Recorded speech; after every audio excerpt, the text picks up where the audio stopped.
Don't call me your darling. I am no longer yours. You are the woman I want to spend the rest of my life with. I told you clearly that I want the potato business. Do you understand that? The young lady is already due to receive her entire inheritance. Nobody knows where she is. We must do something or... Brother, I ask you not to say anything. The two of us need your help. If you don't put your shares in the market and give us priority, I'm going to sue you. We're going to purchase wood from him. I can't buy from both of you. Msichana anajisikia mtafu sana, sio? Mume wangu alivyokuja kukutembelea tu, akaja nyumbani na ideas tofauti sana. Unajaribu kufanya nini leo? Do you think you can control me? Yes. Mwambie mamako waachane na mume wangu. La usivyo hapa hata patoka. Mtoto wangu alikosa baba kwa ajili yako wewe. Hautakuwa na amani maishani mwako. Umepata nini hapa? Wewe funga mdomo wako hivyo hivyo na uniache nyingine moyoni mwangu.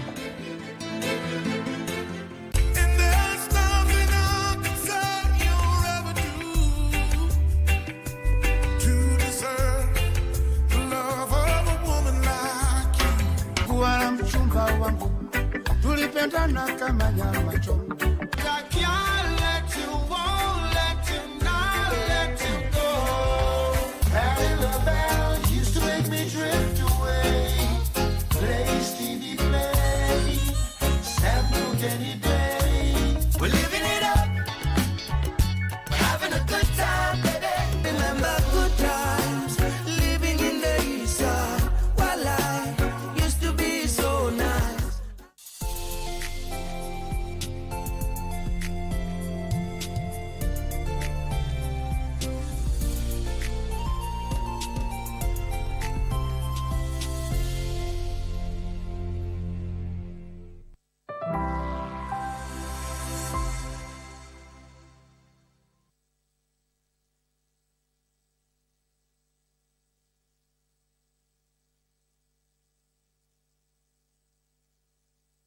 It's a cocktail of emotions, the puns that cracks up the family,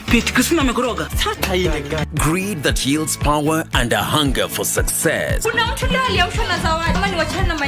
Friends turn to foes. Survival for the fittest is the drive. Who are we blackmailing? But nothing beats the feud in a family where one disappears and another fights for the crown. It was not supposed to go this far. It's the desire to succeed that keeps us going, the deception that keeps us digging, and the laughter pill that keeps us living.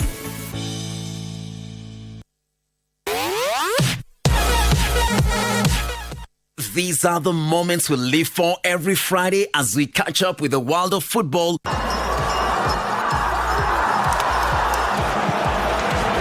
Manchester City go in front. With your favorite stars in rivalries like no other that keeps you on the edge of your seat. Learn a few tricks that keep you ahead of the game and spice it all with unforgettable moments on Dunda Dunda. On Saturday, you're in for another treat as we rock your weekend with all sporting disciplines, bringing you insights on what's happening behind the scenes as we share players and athlete stories, preparations, and celebrate their achievements. Charging to the line! Is it going to be a world record? Yes, it is!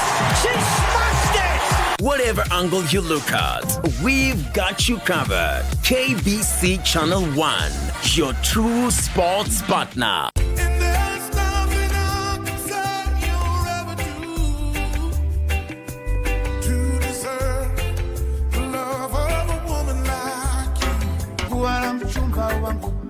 Tulipendana kama nyama choma.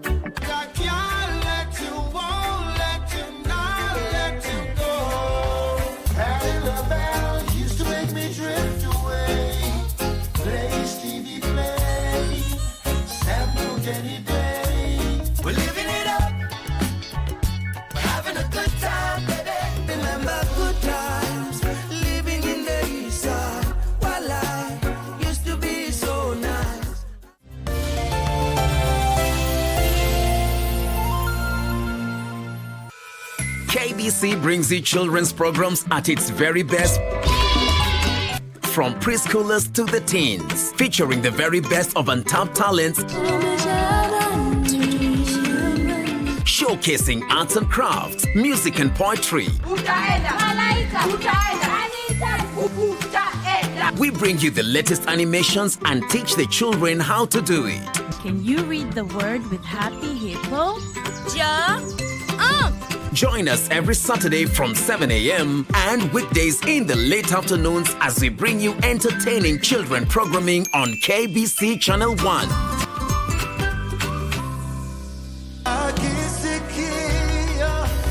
Music can be magical.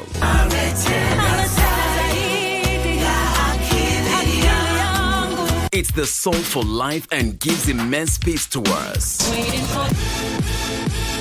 It has a powerful therapeutic effect on the human psyche.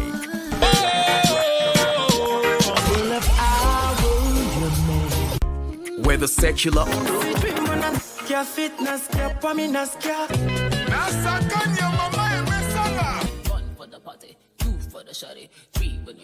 or gospel,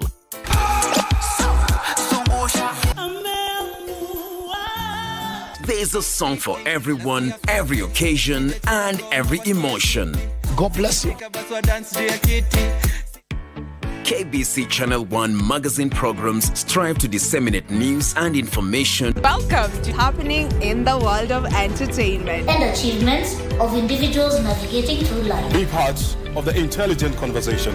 Upper KBC Channel 1. Related to the interest of Kenyan public on various subjects of national importance. Keeping you up to date with the latest tech news, challenges, and remarkable stories of individuals with disabilities. And you have a say. Our magazine programs empower communities with words for conversations and a common language to approach the world.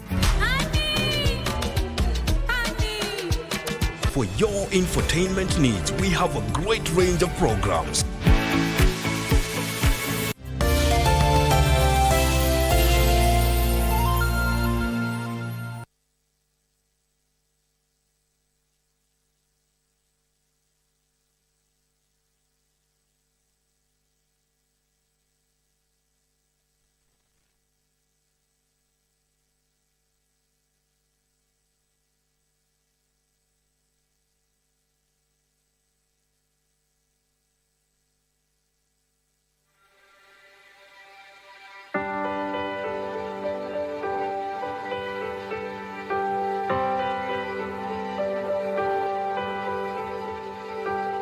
The same God who makes the planet spin tells the tide when it should rise, put the color in my eyes.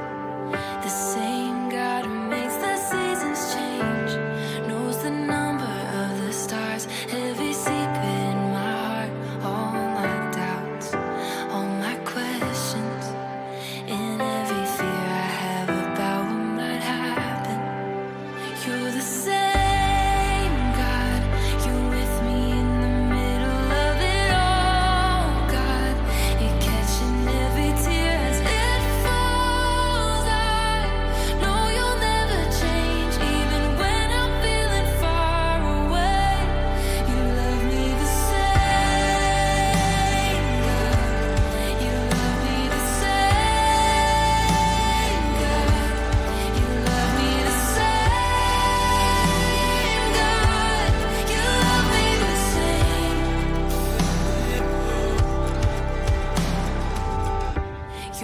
God of grace and empathy, you know how it feels to cry, 'cause you lived a human life. You're not afraid of anything, even darkness is a light. There's no reason I should hide all my doubts, all my questions, in every fear I have about what might happen. You're the same.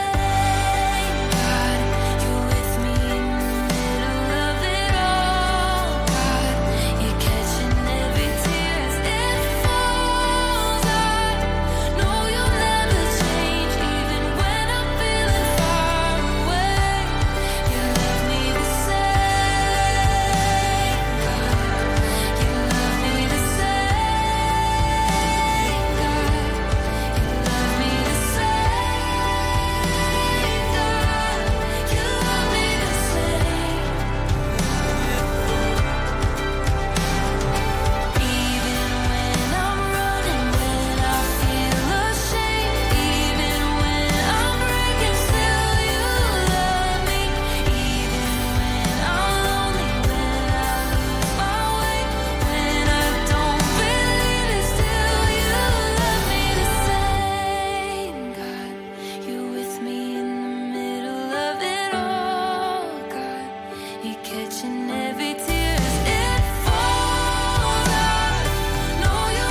Don't call me your darling. I am no longer yours. You are the woman I want to spend the rest of my life with. I told you clearly that I wanted the potato business. Do you understand that? The young lady is already due to receive her entire inheritance. Nobody knows where she is. We must do something or... Brother, I asked you not to say anything. The two of us need your help. If you don't put your shares in the market and give us priority, I'm going to sue you. We're going to purchase wood from him. I can't buy from both of you. Yaani huyu msichana anajisikia mtafu sana, sio? Mume wangu alivyokuja kukutembelea tu, akaja nyumbani na ideas tofauti sana. Unajaribu kufanya nini leo? Do you think you can control me? Yes. Mwambie mamako awachane na mume wangu. La usivyo hapa hata patoka. Mtoto wangu alikosa baba kwa ajili yako wewe. Hautakuwa na amani maishani mwako. Umepata nini hapa? Wewe funga mdomo wako hivyo hivyo na uniache nyingine moyoni mwangu.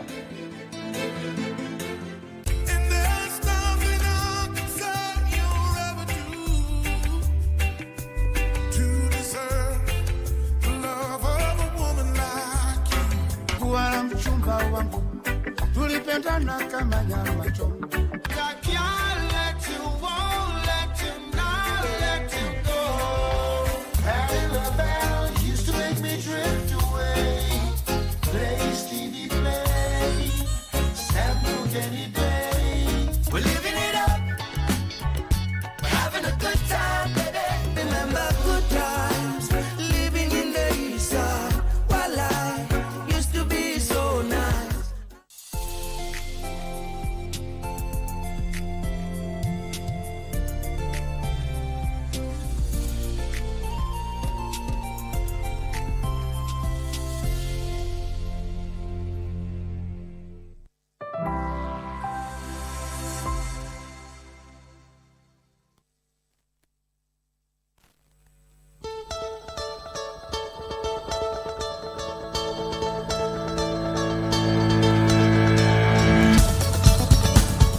Good morning.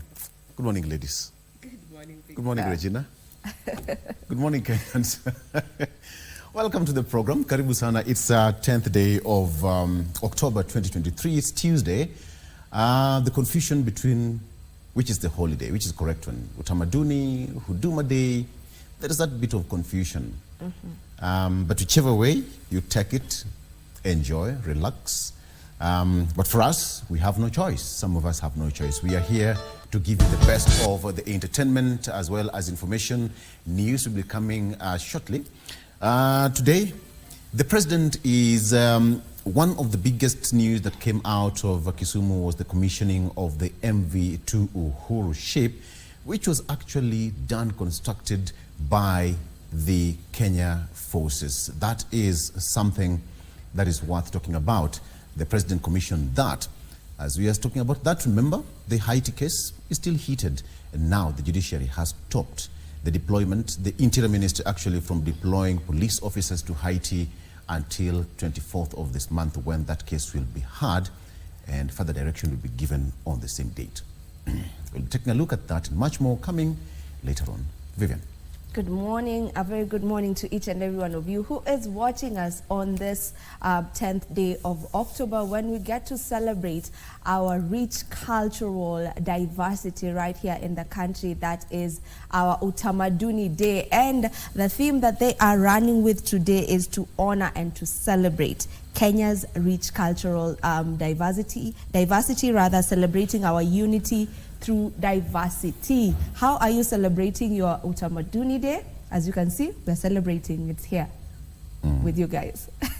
And today being a Tuesday, it is Health Tuesday, and we are going to be looking at breast cancer awareness. Being October, it is Breast Cancer Awareness Month, and joining me for this particular discussion is Dr. Moses. We will be looking at some of the early signs of breast cancer, what are the risk factors, and most importantly, how often do you go for your screening? We'll get to find all that later on in the program. In the meantime, Regina Manyara is here with us. Good morning, Regina. Good morning to you, Vivian. And I like how you've put that particular issue on breast cancer, being that we are in the month of October. And a question that I would want you to pose to the good doctor who's going to be taking us through this conversation is breast cancer cases in men. The prevalence is pegged at around 1%, but this doesn't mean that breast cancer is a gender issue. You see, a majority of time when you talk about breast cancer, men feel far removed from this particular disease, so to speak, but it also equally happens to them. So as we increase awareness, we can also ease on the stigma related to breast cancer. That's a conversation that you can also participate on, as we have open channels of communication, including Twitter, where the official station handle is at KBC Channel 1. I know nothing beats the M-Pesa notification message. You know, when you wake up to that message, you're like, even in the middle of the day, you're like, you know, it just has that way, that you know, it just cheers you up. But then we can't all send you those messages, right? But we can tell you, good morning, happy Utamaduni Day. Yes, happy Utamaduni Day. The message is always quite distinct. I know there's something about our message. There's something about it. You know? Whichever ringtone you have, notification, it's always unique. Even when it's silent, yes. Even when it's silent. That's M-Pesa. You just read it and you're like, you know, it just, you know. Only to be reminded. They say the cure to Naskia Sijui Aje is just an M-Pesa message. And then you to be reminded that your Fuliza outstanding, you're being reminded. No. Provided there's money coming in. There's someone online who is saying, what about the message, I love you? Well, all I can tell them is, in this Nairobi, you'd rather an M-Pesa message, huh? I'd rather go with an M-Pesa message than actually, I love you, because this is Nairobi. Character development happens here in several levels. It moves from the diploma, it goes to degree, you even have a master's if you're living in Nairobi. But on other issues, let's get serious. Remember, you can participate in this conversation. Our Twitter handle is at KBC Channel 1. And in not too long also, we're going to be taking you down to Marsabit County for the Lake Turkana Cultural Festival, there being the 13th edition, where we have Nancy Okware, and she will be telling us exactly what is happening on Utamaduni Day and why this is quite important to have that cultural festival down there in Marsabit. Now we start off with matters of justice and, a blow to the deployment of 1,000 police officers in Haiti has suffered a legal setback following a ruling by the High Court temporarily blocking their deployment. Justice Chacha Mwita issued the conservatory orders preventing the Ministry of Interior from approving a proposal to deploy them pending the hearing of a petition challenging their deployment. Details of this and more from our Scales of Justice segment with Michael Mondiga. Fadwe Alliance Party leader Ekuru Aukot, in his petition before the High Court, claimed that Kenya's bid to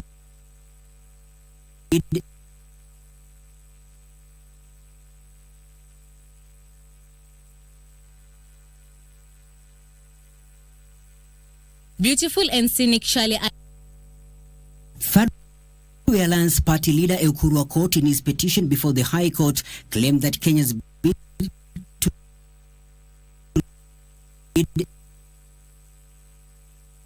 Well, apologies for that, but the story and the update is already available on our website. That is www.kbc.co.ke.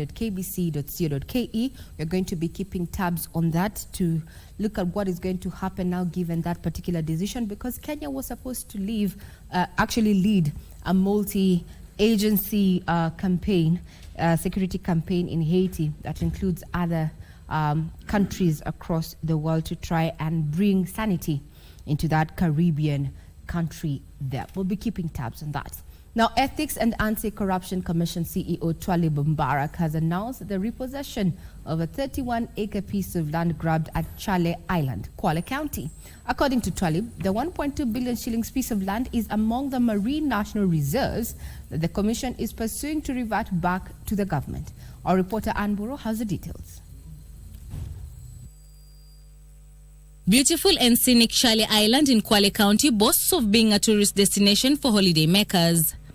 The residents were elated and commended the Commission for the relentless efforts to repossess the land, with the Kenya Wildlife Service promising to deploy their security personnel to safeguard the Marine National Reserve. Mimi kwa kusema kweli siku ya leo ninaona kama nimezaliwa leo. Sababu hii sehemu ilikuwa inatuliza sana. Nashukuru serikali ilivyokwenda mbio akatupatia hii sehemu yetu. Kama Kenya Wildlife Service ambao ndio tunasimamia conservation katika nchi ya Kenya, ni ahidi kwamba tutakuwa na maaskari kwa kisiwa kuhakikisha kwamba hakuna mtu mwingine sasa ataweza kuja kuingilia hii island, tukishirikiana na county government of Kwale. The island is home to a tourist hotel. Kwale County Governor Fatma Achani lauded the commission for ensuring the land reverted back to the rightful owners. Tumepata imani na EACC. Leo hii tuko hapa tunajivunia kuangalia bahari katika ardhi ambayo imerudi katika mikono salama ya serikali. Kwa hivyo tuseme pongezi kwa timu nzima ya EACC kwa ile kazi ambayo imefanya, na tunashukuru pia Kisite Mpunguti imeturudia tena ili rasilimali ya Mkwale aweze kuifaidi. Mbaruk urged the county government and community to work together and remain vigilant to ensure public land doesn't fall into the hands of unscrupulous private developers. Sasa hichi kiwanja kimerudi kwa community, na tunawaomba watu wa KWS, governor na serikali yako mchunge, manake wale waizi wa ardhi bado wako. Si hata walifariki ama wameisha, wanaenda underground. Tabia yao kama mamba mto kikauka inaenda kujificha kwa pango, inakula ile mafuta ya mkia yake pole pole, maji yakirudi inaanza vituko. Kwa hivyo governor, senator, wakubwa wa KWS, wananchi, ukitaka kupigana na corruption, wananchi pia muwe ndani katika hiyo vita. Lazima mchunge hizi viwanja vyetu. The Kwale governor also urged the community to allow the justice system to ensure grabbed land is repossessed. This 31-acre piece of land in Chale Island has been repossessed by the Ethics and Anti-Corruption Commission. According to the CEO, Twali Mbaruk, they shall not relent until the war against corruption is won. From Chale Island in Kwale County, I am Anburu. Residents of Kinangop in Nyandarua County are trying to come to terms with an incident in which a 25-year-old man is alleged to have stabbed and killed his 65-year-old father. According to residents, the man, who is an ex-convict, also seriously injured his brother, who had come to the rescue of their father. The suspect is being held at the Engineer Police Station following his arrest. These were the scenes in Jutiri village near Engineer Town in Nyandarua County. Residents are still in shock over what could have led to the killing of the 65-year-old at the hands of his father. According to a neighbor, Peter Minor, they heard screams from the house before the injured brother emerged covered in blood. Sisi tunasikia hiyo dulu ikipigwa, azidi ndio tulikuwa kwanza kufika hapa. Alafu tukifika hapa tukakutana na kijana yake mmoja hapa. Tayari ameshadugu, tumekutana kwa gate, tukifika karibu na yeye akaaguka. Sasa kuaguka chini hivi akatuambia, hebu kwa sanendeni kwa nyumba ili msaidie babagu. The suspect is reported to have hidden in the ceiling following the incident in an attempt to evade arrest. Police were forced to lob tear gas to force him out before he was taken to Engineer Police Station. Residents have attributed cases of murder to the use of drugs and illicit brews among area youths, terming the latest incident as a shocker to many. Sisi kama wazazi wa hapa eneo hili tumekasirika sana. Juu kama hawa watoto watatuua sisi kama wazazi, sasa tutafanya nini? Na ningeomba wazazi tujaribu kuwakeresha watoto wetu. Hii ni kama safari ya 4 sasa kufanya hii, kujaribu kuua watu kama safari ya 4 sasa. Na sasa unaonekana sasa kukuja kwake tu hivi anakuja anaua. Sasa sisi tunajiuliza sasa hata akiwachiliwa akuje tena si ni kuua tu, atakuja tu kuua. Meanwhile, in Mwingi, a middle-aged man was allegedly killed by bandits at his home in Kunyulungwa, Waita Ward. The alleged bandits, who according to locals have been walking around with guns, had killed him at his home. Mwingi Central Deputy County Commissioner Catherine Njoroge says they are pursuing the criminals. Yangu ni kuhakikishia kwamba hao watu watapatikana. Sawa, lakini mtusaidie. Ni mzuri tusaidiane na nyinyi. Sisi tuko hapa kuhudumia nyinyi. Tuweze kupata hii mtu. Tukipata hii mtu ndio furaha yetu sisi wote. So ile kitu naomba raia tuweze kupata habari ya sahihi. Tena habari ya ambaye ni ya upesi. Now, International Commission of Jurists and other human rights champions are calling on the government to abolish the death penalty, terming it as inhumane form of punishment. The Independent Commission argues that all human rights ought to be universally protected. The call comes amid the celebration of the 21st World Day Against the Death Penalty. Florence Kasichana has the details on the renewed calls. 3 decades after the last execution, the International Commission of Jurists has renewed calls to have the sentence abolished. The jurists are instead pushing for a human rights-based approach in handling persons who were sentenced to death. We are part of the team that went to the Supreme Court to argue around the Muru Atetu case. We were amicus curiae. Because we are a legal organization, we go to court and challenge laws that we feel are unconstitutional or violate their human rights. We still have death penalty as one of those. So it doesn't speak well to us among community of nations when we still have this in our statute books. Among the proposals is to adopt a component for counseling amid concerns a majority of those incarcerated for years suffer from long-term psychological distress and psychosocial trauma. At the violations of their rights, it is related to sexual and gender-based violence, psychological, physical, emotional, and even as economic as Julie said. They were speaking during the annual commemoration of the World Day Against the Death Penalty. The theme this year was death penalty and irreversible torture. Lobby groups also advocated for counseling services to families whose relatives have been sentenced to death. And for us, the death penalty actually perpetuates inhumane treatment, cruel treatment, and torture. So that is the particular human right that we are spotlighting. It creates stigma, and if these actually become victims, by the nature of that, my parent is in prison, we know they committed a crime, yes, but have they paid for it? Has the government given them the space to reform? And yes, they have. So the families actually suffer. As of today, there are 101 convicts on death row, 99 are male and 2 female.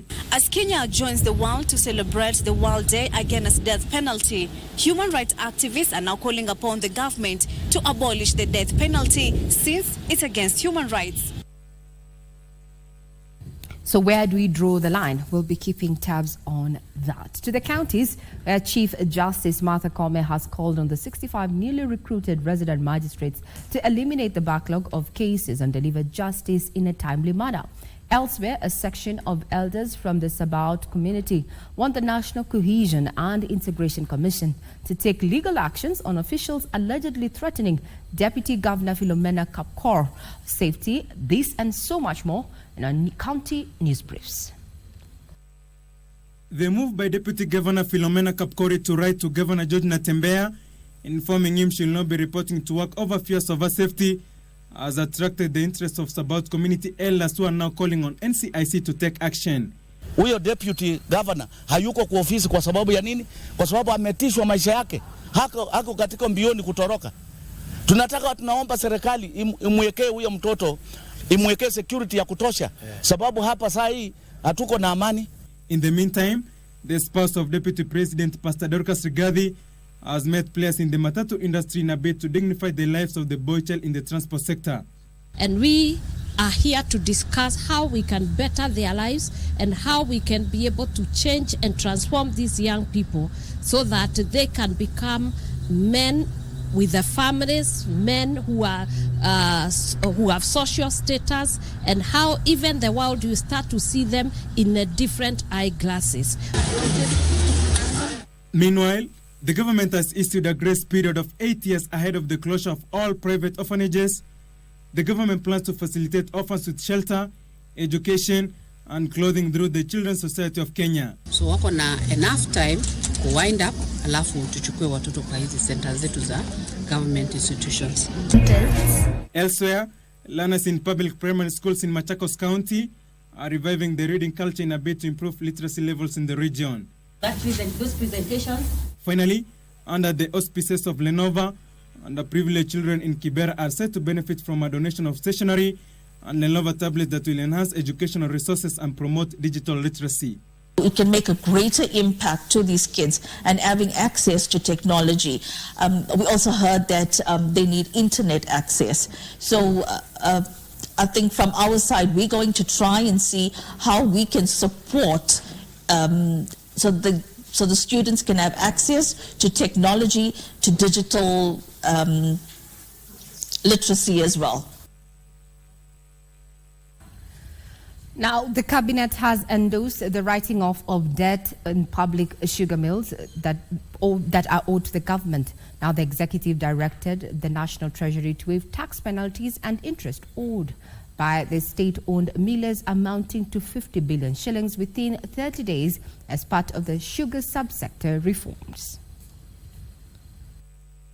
Reforms in the sugar subsector have started in earnest after the cabinet approved writing off debt accrued by state-owned sugar mills. The debt that amounts to 117 billion shillings will be cleared by the National Treasury within 30 days. A schedule on farmers and sugar factory workers will be prepared within 90 days. In a raft of measures aimed at revitalizing the sector, request for proposal for the leasing of the public sugar factories will be published in the next 2 weeks. The cabinet also endorsed a LPG growth policy that proposes interventions including establishing common user LPG import terminals, distributing subsidized cylinders to poor households, promoting LPG use in educational institutions and within affordable housing units. The cabinet has also approved the extensive redevelopment of Kengen's Gogo Hydro Plant in Migori County in a bid to bolster power generation and stability in Western Kenya. The cabinet further gave its nod to the implementation of the Kenya Health Emergency Preparedness, Response and Resilience Project. The project, in collaboration with the World Bank, will include establishment of vaccine production capacity at the Kenya Biovax Institute. Meanwhile, President William Ruto signed into law the privatization bill, paving way for private liquidation of non-performing government parastatals. President Ruto said the new law will improve efficiency and competitiveness of Kenya's productive resources. Now to sports. Cabinet Secretary Ababu Namwamba says the government will fully support the national under-20 team Rising Starlets in their quest to qualify for the 2024 Under-20 Women's World Cup. Now their team, consisting of Beldin Odemba, thrashed Angola 6-1 at the Nyayo National Stadium to enhance their chances of featuring in the third round. The two teams will meet again Saturday in the reverse fixture. National Under-20 soccer team Rising Starlets is expected to leave for Angola this week, where they will face host in the second leg match of the 2024 Under-20 World Cup qualifiers. The team defeated visitors Angola 6-1 at the Nyayo Stadium to boost their hopes of qualifying for the second round. Sports Cabinet Secretary Ababu Namwamba says the government will fully support the team in their quest to qualify for next year's Under-20 World Cup, set to be held in Colombia in September. I want to thank my colleagues in government. Ya kwamba wale ambao hawakuwa na ID, tuliwatafutia ID in one day. Simlipata ID in one day? Yes. Wale hawakuwa na passport, wakapata passport on a weekend, Saturday, in one day. That means ya kwamba gava iko na nyinyi mundu humundu. The winner of the match will face either Botswana or Cameroon in the third round of the qualifiers. Starlets failed to qualify for last year's Under-20 World Cup in Costa Rica after losing 10-3 on goals aggregate to Uganda in the fourth round of the qualifiers.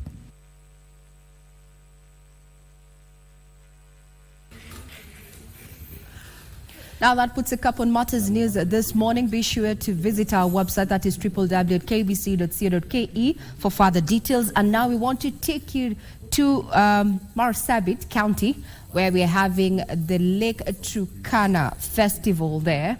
And Nancy Okware is on that beat. Remember, this is the 13th edition, a festival that encompasses matters of tradition and culture. But to bring us up to speed on Utamaduni Day, quite a day that is none other than Nancy Okware. Good morning, Nancy. Well, we'll be taking a break, but when we come back, we're going to be bringing you live pictures of the Lake Turkana Cultural Festival that is currently underway. Do not go away.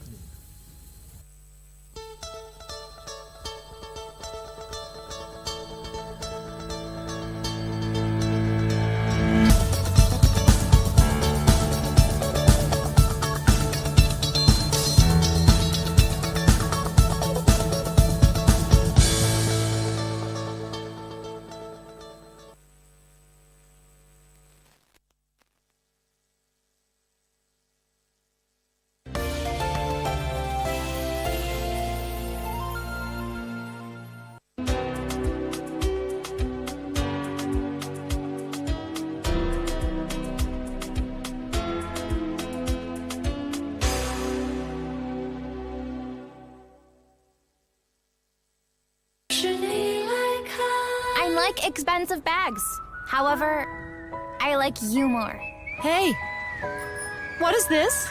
Why are you sleeping out here on the street? We don't think that blind dates are a bad idea. We think it's just not for you. I don't understand why you're forcing yourself to do something you're not comfortable with in the first place. You have a high income. You've always been unmarried and single. Among our female candidates, you're the hardest one yet.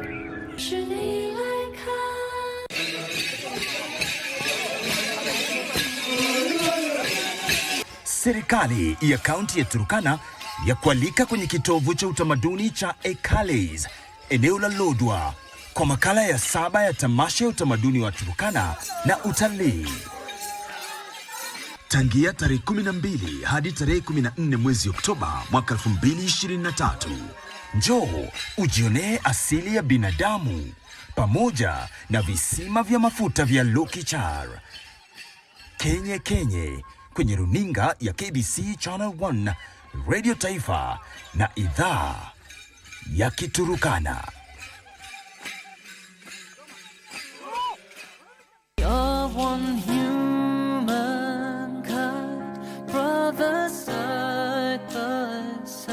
Nazungumzia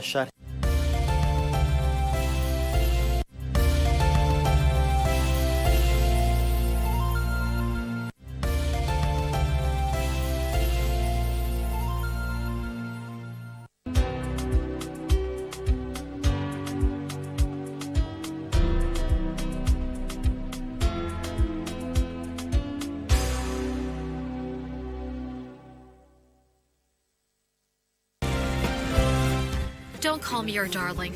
I am no longer yours. You are the woman I want to spend the rest of my life with. I told you clearly that I wanted the potato business. Do you understand that? The young lady is already due to receive her entire inheritance. Nobody knows where she is. We must do something after... Brother, I asked you not to say anything. The two of us need your help. If you don't put your shares in the market and give us priority, I'm going to sue you. We're going to purchase wood from him. I can't buy from both of you. Msichana anajisikia mtafu sana, sio? Mume wangu alivyokuja kukutembelea tu, akaja nyumbani na ideas tofauti sana. Unajaribu kufanya nini leo? Do you think you can control me? Yes. Kwambia mamako waachane na mume wangu. La usivyo hapa hata patoka. Mtoto wangu alikosa baba kwa ajili yako wewe. Hautakuwa na amani maishani mwako. Umepata nini hapa? Wewe funga mdomo wako hivyo hivyo na uniache nyingine moyoni wangu.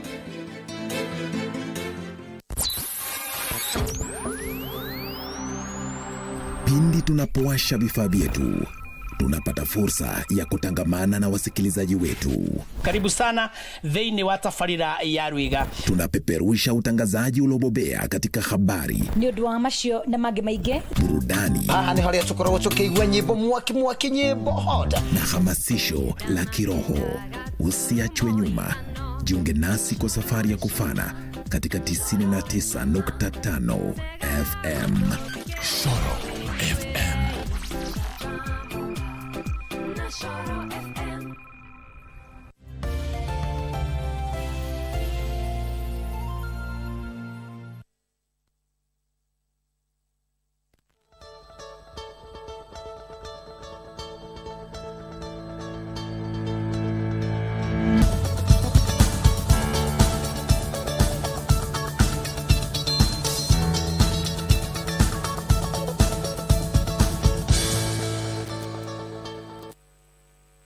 All right, and welcome back. It's now 7:20 a.m.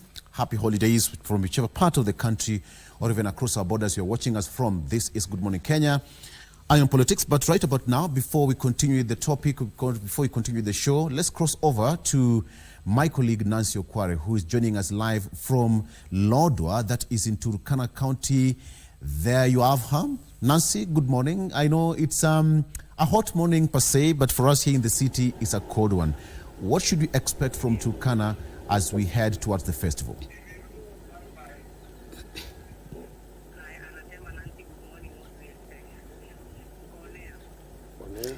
Well, a very good morning to you, Victor Olo, back at the broadcasting house. We are coming to you live from Ekales Cultural Center right here in Lodwar, Turkana County, just looking at how the preparations are going on ahead of the Turkana Cultural and Tourism Festival that is set to kick off tomorrow. And of course, just to get an overview of what we expect, I am now joined by the County Executive Committee member for Tourism, Culture, and of course Heritage, that is Dr. Iris Mariao, just to tell us what we will be expecting ahead of the cultural festival that will be kicking off tomorrow. It will be starting off with a marathon, and of course I'm now joined by the CCM for Matters Culture, Tourism, and Heritage in Turkana County. Karibu sana, thank you for creating time. You're live on KBC Channel 1. First of all, you're dressed in the traditional attire. Let's talk about the attire. What does it signify? Asanteni sana. Good morning to you all. Kwa siku hii ya utamaduni Kenya na hapa Turkana, tunakaribisha nyinyi nyote kwa ile afla ya kitamaduni na utalii ya Turkana. My name is Dr. Iris Mariao. I'm the County Executive Committee member for Tourism, Culture, Natural Resources and Climate Change in Turkana County. This is the 7th edition of the Turkana Cultural and Tourism Festival, first mooted at the beginning of devolution here in Turkana. 6 editions have been done. The festival was mooted in order to bring all the Turkana people together to celebrate their cultural heritage and promote their tourism and peaceful coexistence, as well as also to just bring the communities around us, the neighboring communities, especially those who border us across Uganda, across South Sudan, and across Southern Omo in Ethiopia. The essence of the festival, besides the theme of promoting our culture, promoting our tourism, and also promoting green investments with regards to climate change adaptation here in Turkana County, it is also to bring the national team here in Turkana County so that they can sample the hospitality of the people, so that they can also see how far Turkana County has gone since the onset of devolution. With regards to the attire that I'm putting on, the Turkana traditional regalia is for the men. The way I am dressed, the top and the bottom, and of course the shoes. But we also do have the cap, which is usually the hat, very decorated, with the significance of which of the social groups you come from. If you look at the background, there is a sculpture of an ostrich. So there is a social group that belongs to the ostrich. There is a social group that belongs to the leopards. And so you will see when the festival kicks off, you will see a variety of those hats. Some of them in black and white, others in different colors to signify those groups. But there are also other dressings that we usually put on, the kind of the beads that the men and the women put on, as well as other decorative items or tools. But this is not the full attire as I put, because we are just on the preparations, the final touches for the festival. Besides the traditional regal, the traditional attire, the other activities that we envisage to stage during the festival include traditional sports activities. We will have the wheelchair race. The significance of the wheelchair race is mostly to demonstrate how people living in a harsh environment for over centuries have been resilient, have been adaptive, have emerged strong. What we call the survival for the fittest. That is the significance of the wheelchair race. Just how resilient are the people in this setting in Turkana County. All right. The other activities, of course, are the traditional song and dance. We shall also have the Miss Tourism, as well as narrations of Turkana folklore and Turkana history. Mm-hmm. Yes. All right. Also, talking about the tourism aspect of Turkana County is rich in very beautiful sceneries. Let's talk about why should someone visit Turkana County? Thank you so much. Turkana County is endowed with natural resources, is endowed with beauty.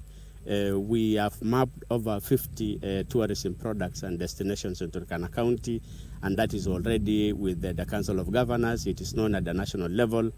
This is a rich heritage area. This is a rich cultural area, blessed also with the largest permanent desert lake in the world, a UNESCO heritage site, that is Lake Turkana, with the highlands, as well as waterfalls and springs dotting all the corners of Turkana County, the mountain ranges, the desert beaches along the lake.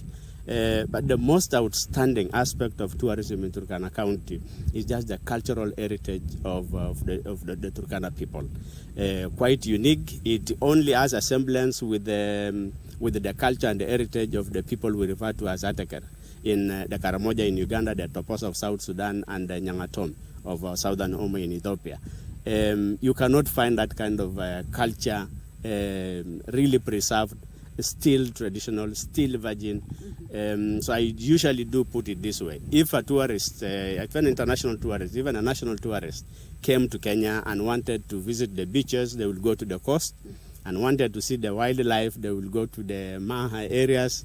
But if you wanted to sample cultural heritage tourism, Turkana is the place you will find that in abundance. All right.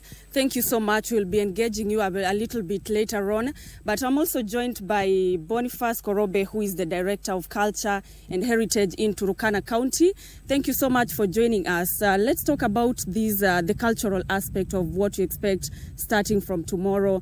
What will be showcased at this particular venue? Thank you very much. My name is Boniface Korobe, County Director for Heritage and Arts. Here we are coming to celebrate our Turkana cultural heritage. We are coming to celebrate our traditions. Turkana, as you know, is part of a larger community called Ateker. Ateker spreads around 3 countries. It is in Uganda. We have the Karamojong, we have the Toposa, we have the Nyangatom, we have the Jie. We have a history. We came from Uganda. So every time we have a Turkana Cultural Festival, we invite them so that we come, we celebrate our heritage, our identity, our religion, so that we insist on those similarities that bring us together and use those similarities as a bridge for accessing cross-border resources, for peaceful cohesion, for everything that brings us together. Briefly, you can explain about the headgear that you have on and also the neck piece that you have on. What does it signify? Turkana men are divided into 2 social divisions. We have the Ngimor and then we have the Ngirisai. If you see from our background, we have 2 ostriches there. We have the black ostrich and the brown ostrich. So me, I belong to the Ngimor. The Ngimor, the symbol is the black ostrich. So if you see my hat, this signifies that I'm an Ngimorut. I belong to that social division. If you see the white feather, that signifies that I belong to that social division. These 2 social divisions are generational moieties. One begets the other. So if I am an Ngimorut, my children have to be Ngirisai. Ngirisai begetting Ngimor. If I am an Erisite, my children will be Ngimor. So to signify, to define, to make sure when you look a man, when you see a man from his appearance, you will know from the way he dresses. Those who put on brown feathers are the Ngirisai. Those who put white and black feathers are the Ngimor. So from my outfit, you will know that I belong to this social division. All right. Thank you so much for speaking to us. And of course, we'll be engaging you more as the ceremony kicks off tomorrow, just to understand the Turkana culture and of course the tourism aspect of this county. Reporting from Ekales Center right here in Lodwar County. I now in Turkana County, that is in Lodwar, Turkana County. I now hand you over to the broadcasting house, back to my colleague Victor Olo. My name is Nancy Okwara, and of course we'll continue keeping tabs on what is happening here and updating our viewers. Back to you in studio. Nancy, thank you so much. We're looking forward to that particular festival. It's going to be a beautiful one. It's been there for quite a long time, and we are glad that you're going to give us that live coverage from Lodwar, that is Turkana Festival. It must be a beautiful point at this particular point to be in Turkana as we celebrate the festival, rich in culture and as well as their tradition. Senator Gwenda Gataya, Tharaka Nithi County, is here with me in studio. And Douglas Milo, who is the Speaker of the County Assembly of Makueni. Gentlemen, thank you so much for joining us on the show. Karibu sana. Let me start with you, Senator. From the experience Nancy Okwara is in Turkana, Senate Mashinani was there a week or so ago.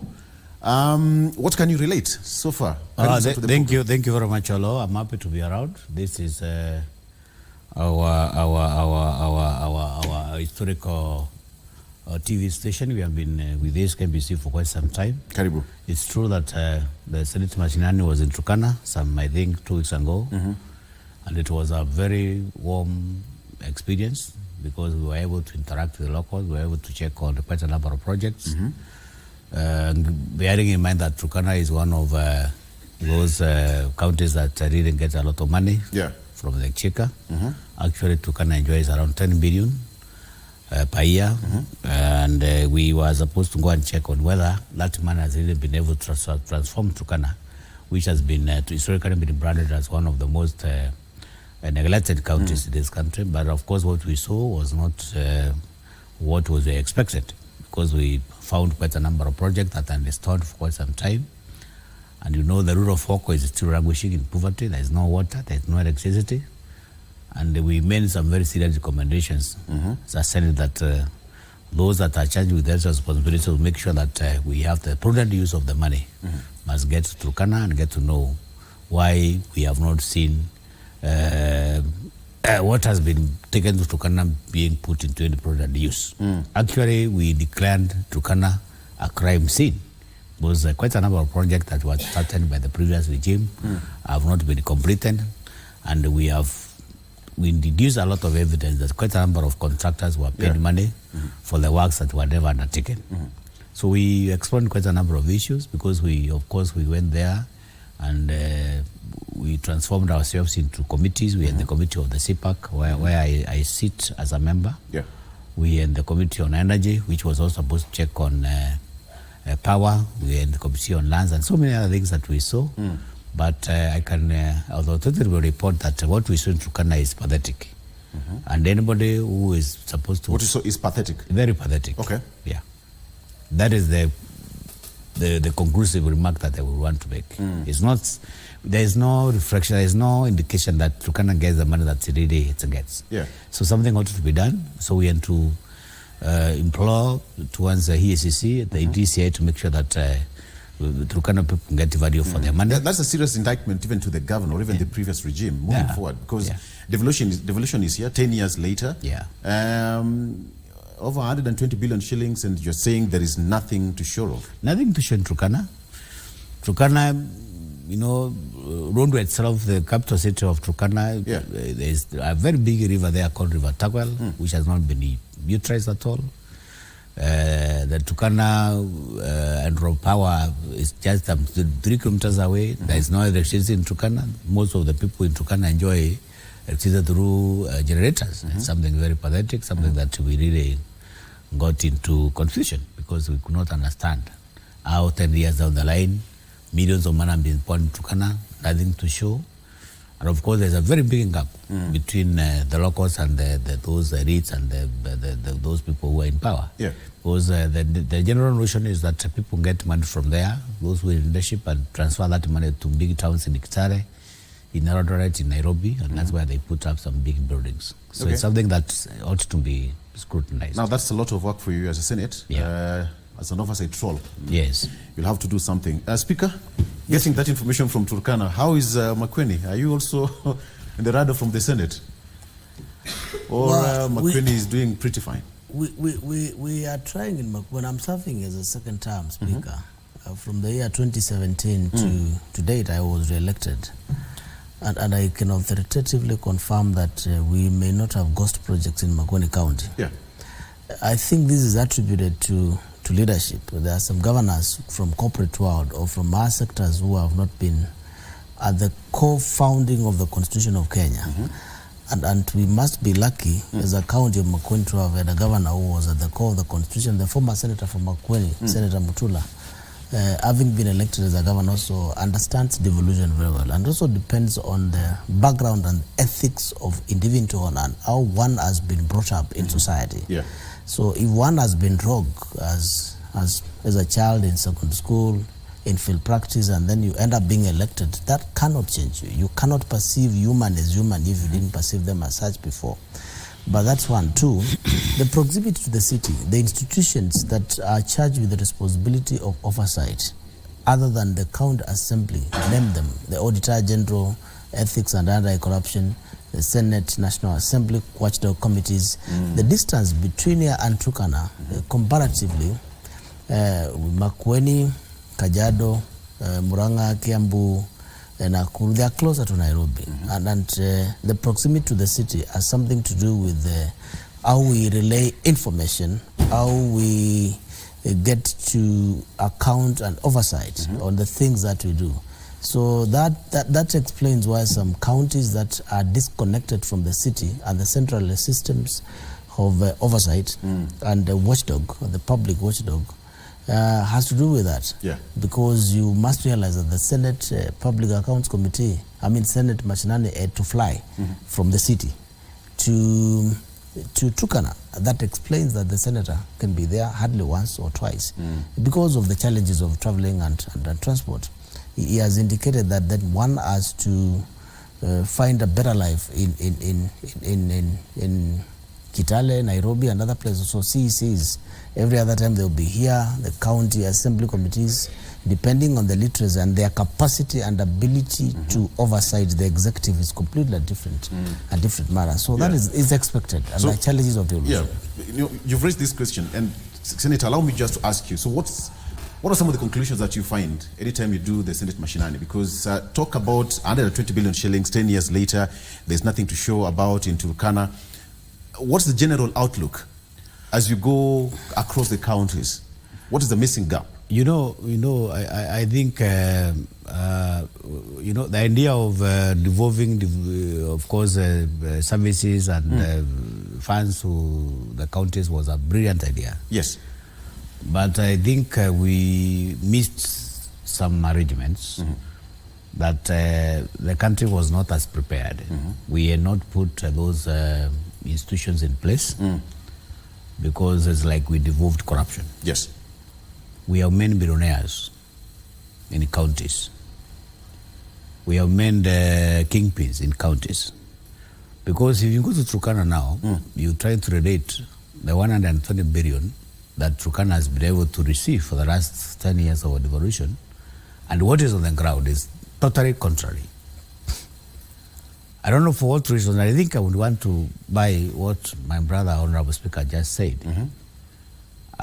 We have some challenges, especially in those far-flung counties, the northern frontiers and so forth, because of some logistics. Yes. Because now it would be very risky for any entity, maybe the EACC or the Auditor General or the Senate Mashinani, to even to drive to Turkana.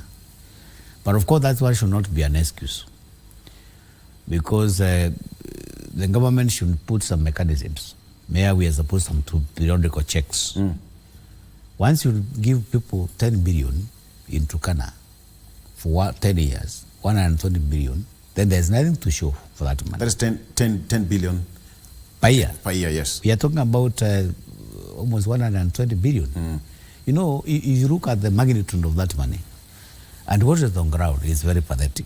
And that is basically why, as a Senate, we have created a system through which we are supposed to be at the forefront. We did want to see for ourselves what is this that money is doing that we are supposed to devote to the counties. Yeah.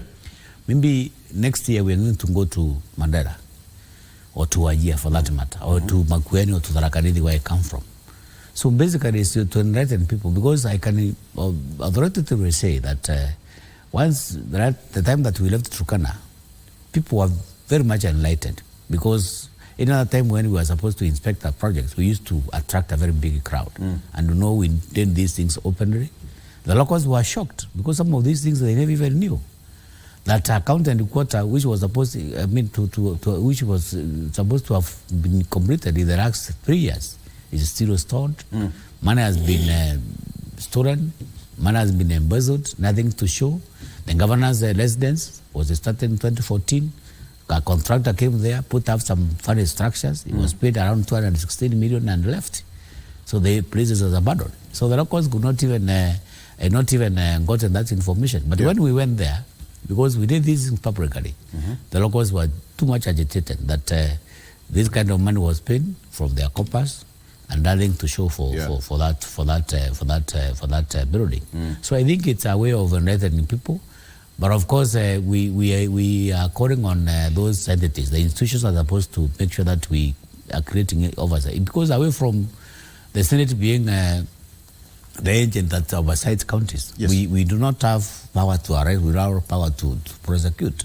We just make recommendations. And we hope the recommendations that we made to EACC and the DCI are going to be implemented for have you gone to Makueni County? Not officially. When are you planning to go to Makueni County? Not officially. Or that's under your wraps. You don't want to tell the speaker. Not officially. Not officially. You might hide the files. But of course, I've had some very beautiful stories from Makueni. Because I remember when the former governor was there, my brother Kibwana, we had some very positive stories from Makueni. Actually, I think that was the first county that started some manufacturing. I don't know for fruits, mangoes. So I think we had some very positive stories from Makueni. Maybe Makueni is one of the counties that we are going to sample in the near future, so that maybe we can go and see whether what they say is what they do. All right, Speaker, you have a lot of work to do.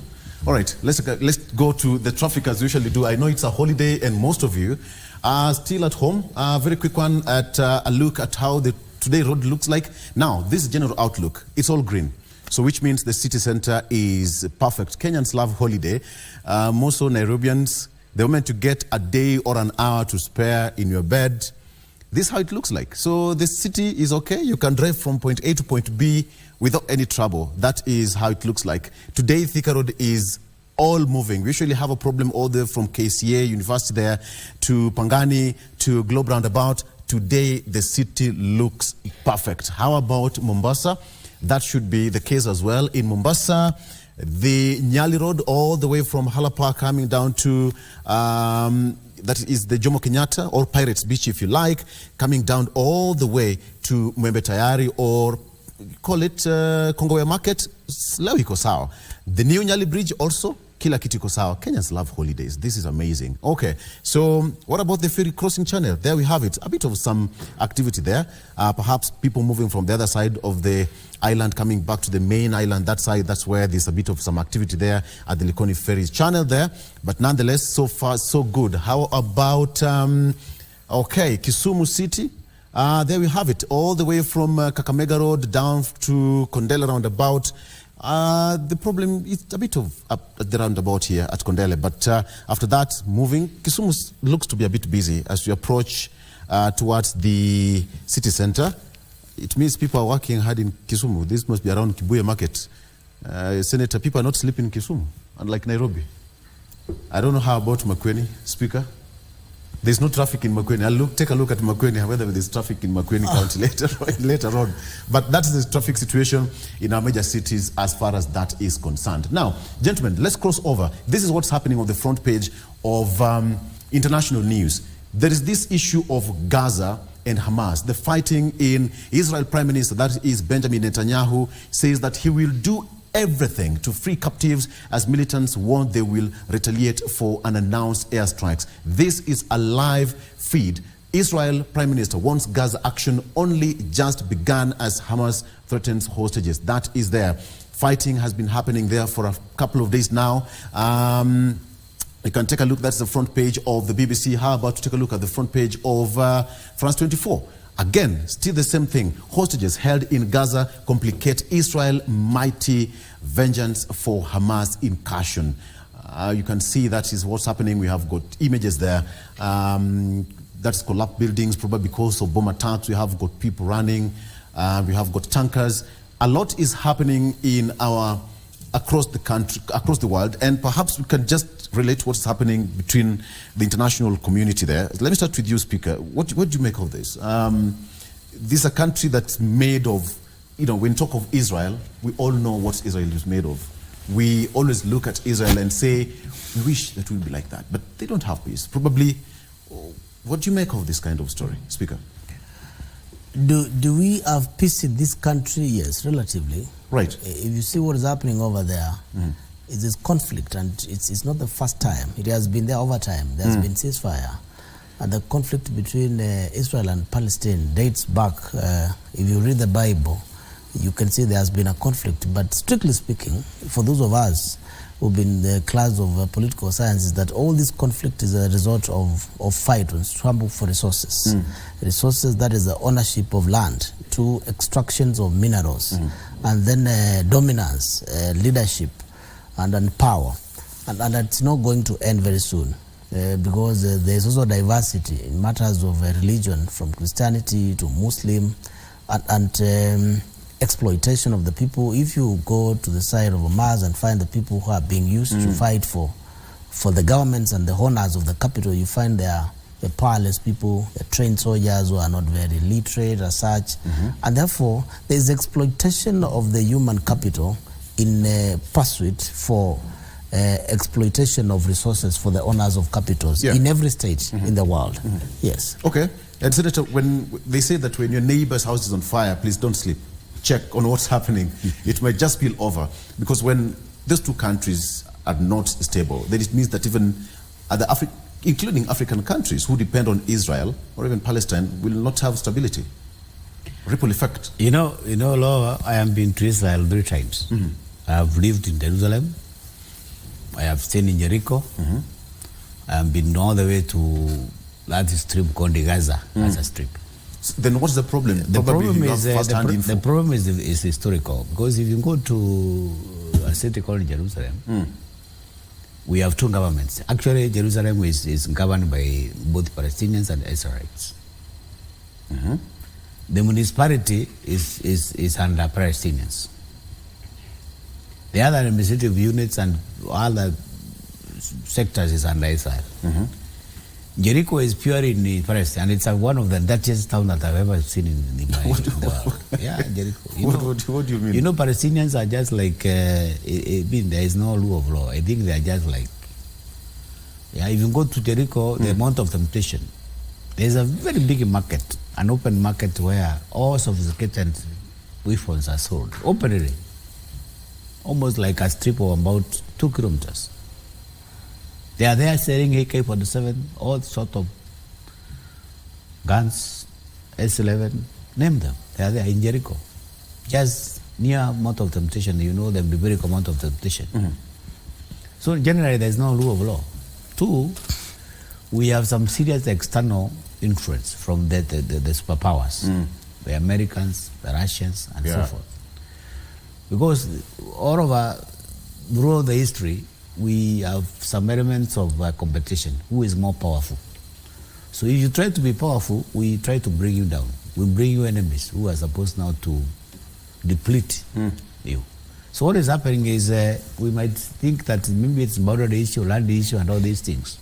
But all through, Israel is an enemy of so many other superpowers. And quite a number of superpowers have not been comfortable with what is happening in Israel. So they have been trying to make sure that Israel doesn't claim that it's powerful, and those are serious international perceptions that we are supposed not to interrogate. But of course, Israel borders Syria, it borders Palestinians, and there's a lot of confusion. It's something that we have to interrogate from a very, very, very microscopic perspective. All right. Yes. All right. That's just that. So, gentlemen, today is the 10th day of October, and Kenyans are celebrating Utamaduni. The president will be heading that function at the Bomas of Kenya from around 10 or thereabout, so we should be expecting that live feed from the Bomas of Kenya. Now, let's talk about politics and development. The president has been out there in Nyanza for the last 4 days, and a lot of the political, in his tour, people say that it's development tour, but a lot of them, other people will say politics usually takes center stage. So gentlemen, I want us to take on this. We are in 2023, and having a disconnect between politics and development is always a very thin line. You are politicians and you know this. How should we distinguish between politics and development? When a president goes somewhere, we should treat it as a president, he's visiting a particular region for development, but then again, politics can never be put under the carpet. Speaker, how do we handle this? Politics and development in 2023.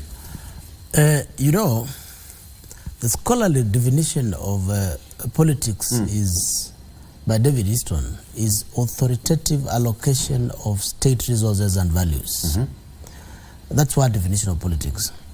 In African context or Kenyan way of defining politics is going to podium and speaking and luring politicians, voters to vote for you.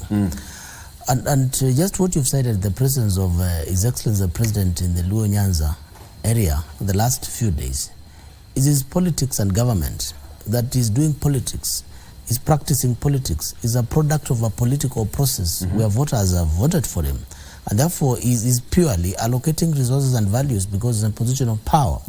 And then to amass power, to get the crowd, to get the polling, persuading those who did not vote for him, so that then he should be seen to have all Kenyans behind him. He should persuade the Azimio leaders and the Azimio strongholds, and by so doing there must be exchange of goods and services in the marketplace. So the marketplace is exchange of government programs and projects to persuade voters on your side. Of course, it is the right of every Kenya to access these services, but that must be tweaked. It is wrapped with politics. So it's inseparable. In actual practice, you cannot separate politics and development in the context of a government. Politics is everywhere. You just go to church, you find that there's conflict over resources and you have to make decisions and all that. That is politics. And that is completely different from politicking. And I also want to clarify that there's a difference between politicians and political leaders. The president is not a politician, but he was behaving like a political leader who is engaged in a development exercise. But the outcome of it is political persuasion, or what we refer to as a political capital. And then many times when you want to give a dog a bad name and kill it, you refer to the Honorable Senator as a politician. And when you want something good from him, you refer to him as a political leader. As a the outcome, as a Moshmeo or a political leader. So it depends on all. But strictly speaking, what is happening is 2027 politics. It never stops. Yes, never stops. Senator, how do we draw the line? Where do we draw the line, if at all there is? You know, we must make some flashback because we have been around for quite some time. Even for those of us who have not been around, we have some points of reference where we can make some reference. In Kenyan context, it is where you get into a political position, you are elected by the people, then the winner takes it all. Right? Right. The president has set a very good example. The current president is the President William Ruto. He has set a very good example by word, by deeds, because he has stated categorically that never again shall any part of this country be neglected because of the way those particular people voted. Because we entrench democracy in this country. Democracy is that spirit of giving people the freedom to choose, freedom to decide, freedom to think. And that one should not be construed to mean that when you vote in a particular way, then you are neglected, or you are sidelined, or you are abandoned, or you are not part of the government. Because that was the essence of democracy, where people can express their feelings without any element of intimidation, without element of being coerced. And the president has demonstrated that so. He has gone to all those areas that are perceived to be not supported. We have seen him launch very mega big projects in Luo Nyanza, in Ukambani, in Mombasa, and any other part of this country. Because today, Mheshimiwa William Ruto is the president of Kenya. It doesn't matter who voted for him, who did not vote for him. Yeah. So as much as we are saying that we are prepared to talk about politics, we are addressing the current situation in this country, where every citizen has a right to enjoy the fruits of being a taxpayer. Yeah. So because we have that business constitution that maybe we are telling to where people who never voted for him.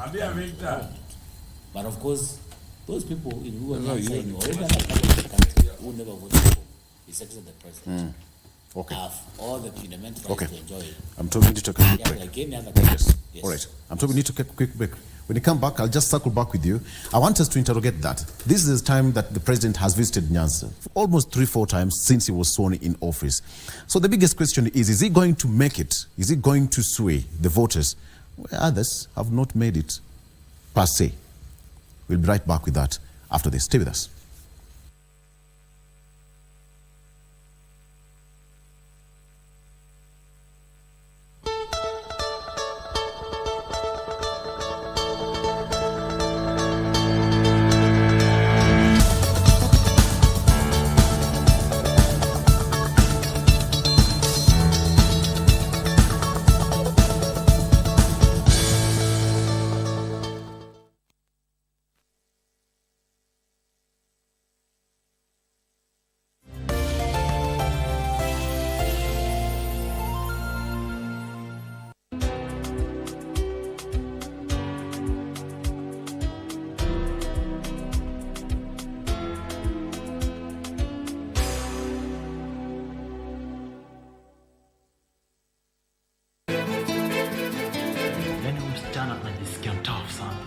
Mume wangu alikuja kukutembelea tu, akaja nyumbani na ideas tofauti sana. Unajaribu kufanya nini leo? You think you can control me? Yes. Mwambie mamako waachane na mume wangu. La usivyo hapa hata patoka. Mtoto wangu alikosa baba kwa ajili yako wewe.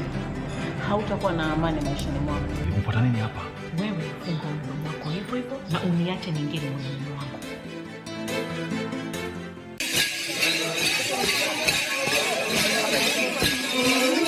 County Government of Turkana welcomes you to the Ehale Center in Lodwar Town for the 7th edition of the Turkana Cultural and Tourism Festival. From 12th to the 14th of October 2023. Come, experience the origin of mankind with its unmatched beauty from the beaches of Lake Turkana to the oil wells of Lokichar. Live on Channel 1, Radio Taifa and KBC Turkana Service.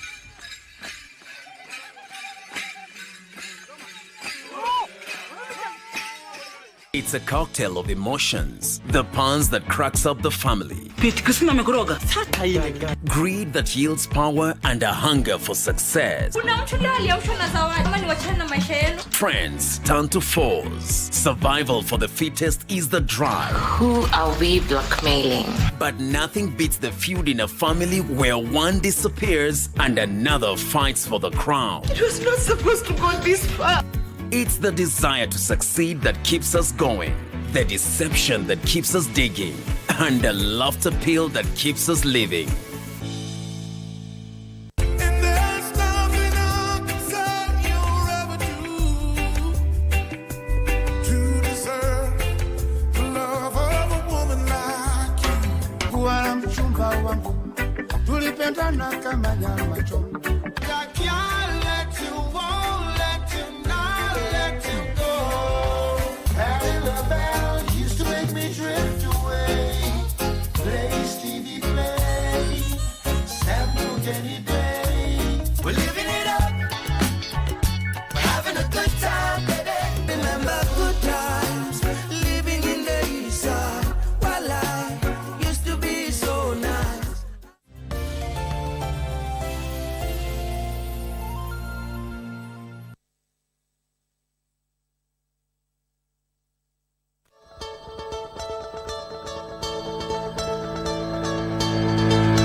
and welcome back. It's now 8 a.m. For some of us, we don't have a choice. We have to be here. We don't have a choice. We have to be here. But anyway, that is the situation now. We are continuing our eye on politics today, people in politics rather. And I'm joined by Douglas, who is the Speaker of Makueni County, as well as Mwenda. People call him More Fire. He'll tell us why he's called More Fire. More Fire. Okay. Speaker, at the end of the day, the question of development and politics will have to play a key role. But then now, will the president strike that battle where others have failed? We all know how in Nyanza usually, when it comes to election and how they vote. How is he going to balance this time around? Much as development is taken there, he's the president, he's taking everything there to their doorstep. But is he going to make it where others have failed? Well, in my view, the president was in Nyanza and Lake region to commission projects that have been completed. So the projects must have been initiated a while back, between 2013 and more so between 2017 after Anshek to 2022. Now, ever since he was elected in office, it is not possible for the current administration to have initiated a project worth billions and be completed for commissioning. The only thing that it can do is to launch projects that were budgeted under the previous regime. Yes. So is commissioning, there are low-hanging fruits, is commissioning projects that were initiated in the period of the handshake between Uhuru and Raila Odinga. Remember, the relationship between Uhuru Kenyatta and Raila Odinga was to consolidate the Nyanza votes together with central votes with a view of developing the so-called Azimio. And I talked about politics and development, how they are used as an instrument of persuading voters for those in power. So I don't think he's likely to. He has no choice other than to go to Nyanza because the only place that you have is a completed projects. Recently was in Kiambu, commissioning a road project. Many times is in central Kenya. He has a reason to be there. He has no reason to be in Makueni for whatever reason. Why? Because all the national government projects that were initiated that time, they are stalled. And therefore, unless he's coming to jumpstart one, there's nothing to commission. So strategically, he has to go to visit counties and regions where your projects that are complete to confirm the statement that has been indicated that every Kenyan has a right to services. That's going to happen. But again, look at it. His statements are completely different from those of Deputy President. Yes. The Deputy President has reiterated and indicated that goods and services will be closer to the people who voted for that administration. Says again, shareholders. politics, shareholders. Yes. Again, politics and development. What is it trying to do? As long as you come from the central region and Mount Kenya, you're likely to get more than those who did not vote for this administration. And therefore, using political instruments and statements to consolidate the Mount Kenya votes for purposes of 2027. So the politics is an instrument that is development is being used as an instrument. So what the president is saying is completely different from what the deputy is saying. Never again this country will be divided. But the deputy president, no. We acknowledge you come from Mount Kenya. We acknowledge you come from this country. You either voted or did not vote. That's a fact. And therefore we cannot be equal. So that's a contrast that I think the president has been contradicted by the deputy. However much they wish to state that they are together, it's evident that the statements are contradictory. It's either strategy or things are falling apart. If there's a strategy or things are falling apart, the senator might not agree with that because it comes from the mountains region. Is everything okay there? Is there a crack in the mountain? I have not avoided any crack. We know we are not inspecting for any. We are not even working to having any. No, we have created a perception that any time when you have an ideology that is not going to be acceptable to another person, maybe there's a crack. And I've had a lot of talks, maybe from different corners, different institutions, and even journalists that maybe mountain is in trouble. And then maybe we want to bring it together. People are fighting and all these things. I come from a mountain. So I can confess, I can confirm, I can relatively say authoritatively that we are at peace. Nobody is fighting group, nobody is fighting anybody in Mount Kenya. I think we are doing well and we are very comfortable. Away from the statement that my brother just issued, that the deputy president issued, that we are talking about the shareholders. But of course, the whole idea was to say that there are people working. We cannot deny the fact that there are really people who work for this government. We are in a lot of infighting. People are being arrested, people are being persecuted, there were a lot of things that were taking place before the elections. So I think basically the deputy president was just talking from that perspective, but because there are people who really never, he had also been subjected to a lot of torture. You remember he was one time stripped naked even before the children, right? You know there were a lot of interest, right, surrounding those elections and so forth. So I think that basically was saying that you people really worked for this government, because nobody could believe that Ruto would be the president today. Nobody, even from the because people went around and saying we are the deep state, we have the system, and all these things we are going to take the government. I think the president was reacting just out of that. And there are people who really and we all know how dangerous that is. The president speaking point A and the deputy speaking point B. But of course, you know, the president is the symbol of unity for the whole country. So he has to demonstrate that those levels of big issues of the country together. Okay. But of course, the deputy president didn't mean that we are not going to take development to those people who never voted for us. The whole idea was to say, okay, we are people who really work towards making sure that we have this government. So there's nothing wrong as when you work for something, then you are rewarded. So I think I don't think whether the whole thing was advantaged. All right, the way he said, either strategy or deliberate. But let me just put it this way. I'll come back to that. The president has made his trip to Luo Nyanza for 3, 4, 5 times, 3 or 4 times since he was sworn in. But the question is he going to sway the voting bloc towards 2027 general election for the Luo Nyanza to support him? Others have failed. When they were in a grand coalition, you know, with Uhuru Kenyatta, they tried to bring that. It did not work out. Last election did not work out. How is it going to work out this time around? You know, basically, what we need as a country is peace. True. That is very basic as a country. You know, I'm happy with the sex of the president. I'm happy, extremely very happy with what the president is doing. Because, you know, the intention, that's resolve, even to bring on board people who never voted for it. He stated categorically that in Homa Bay, he got 25 votes, 25, 1, 2, 3, 25 votes. But he has been there almost 3 times, 4 times now. Taking Mandareo, taking development, opening roads, launching mega projects.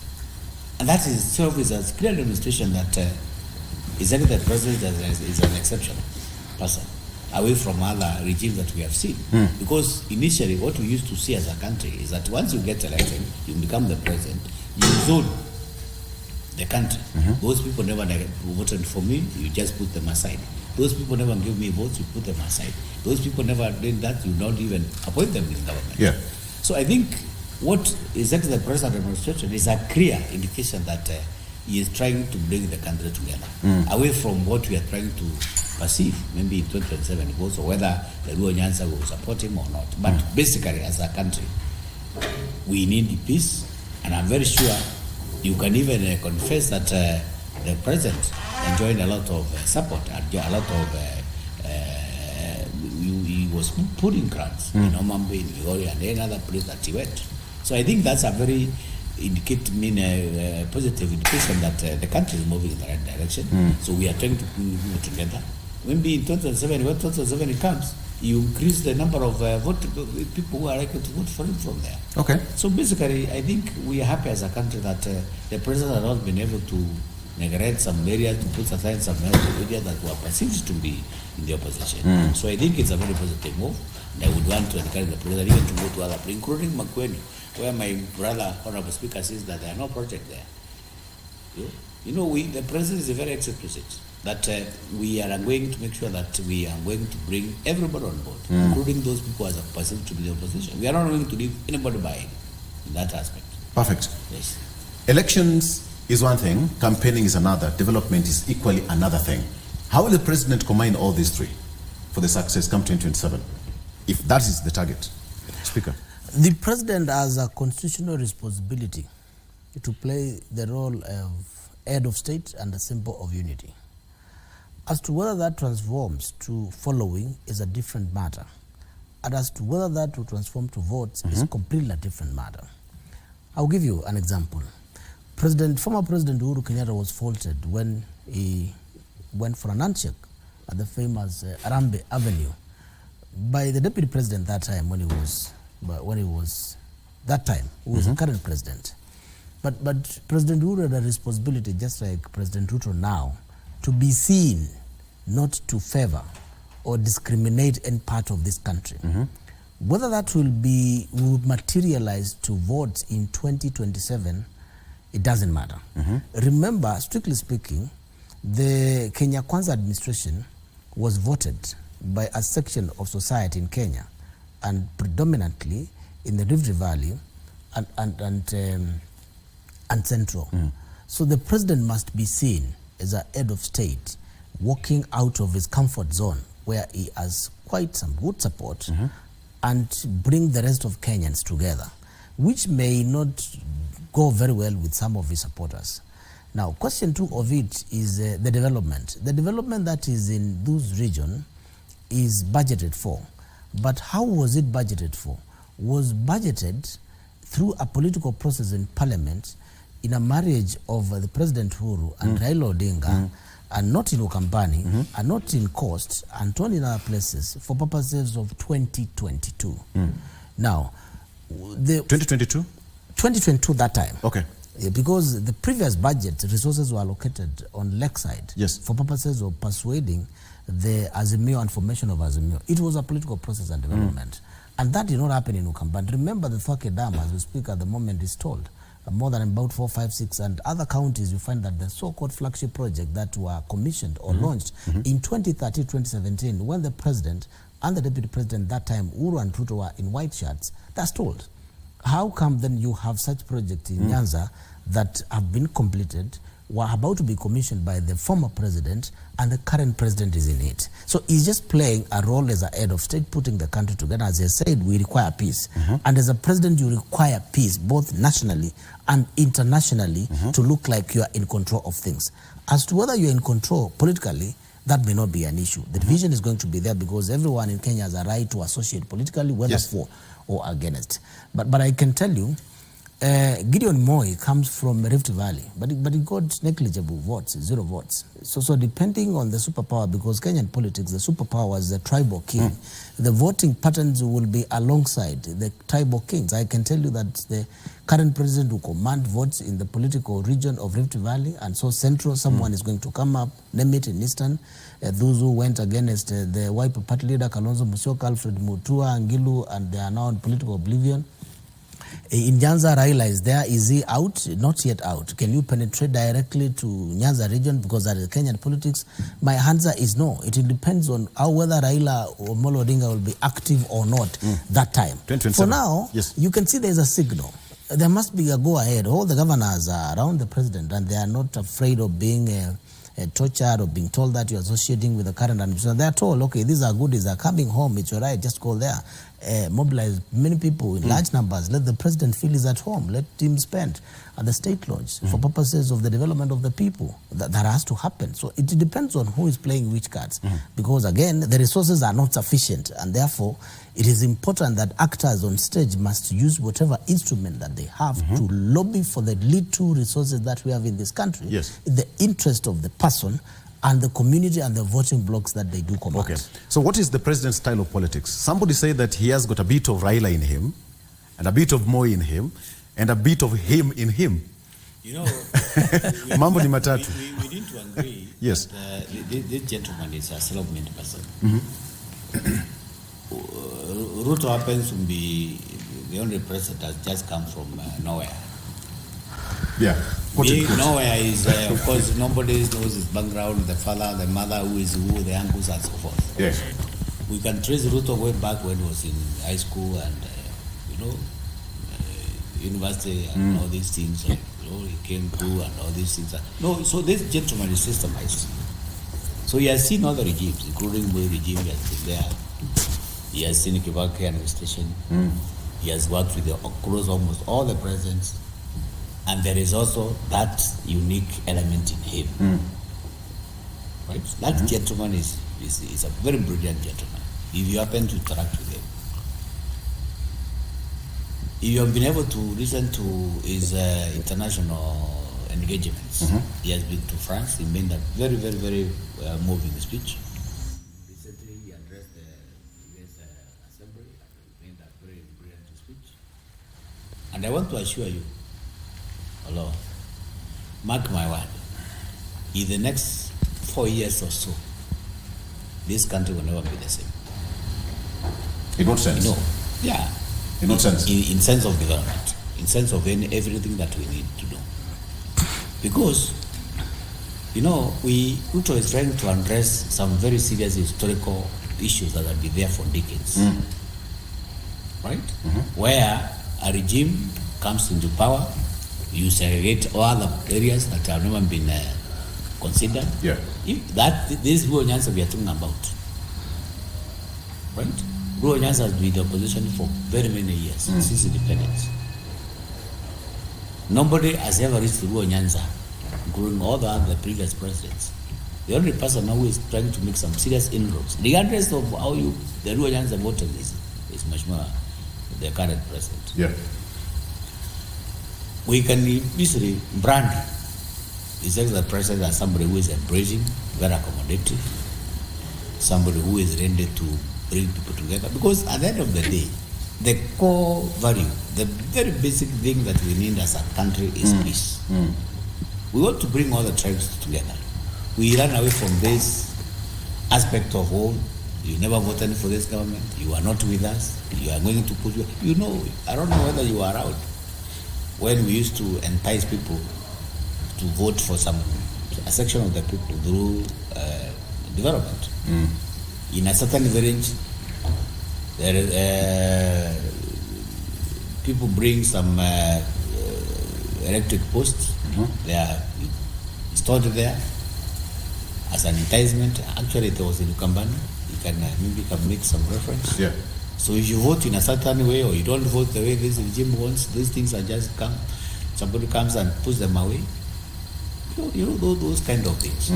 So we have had a lot of issues in this country that the current president wants to address. Because the basic... That sounds like tokenism.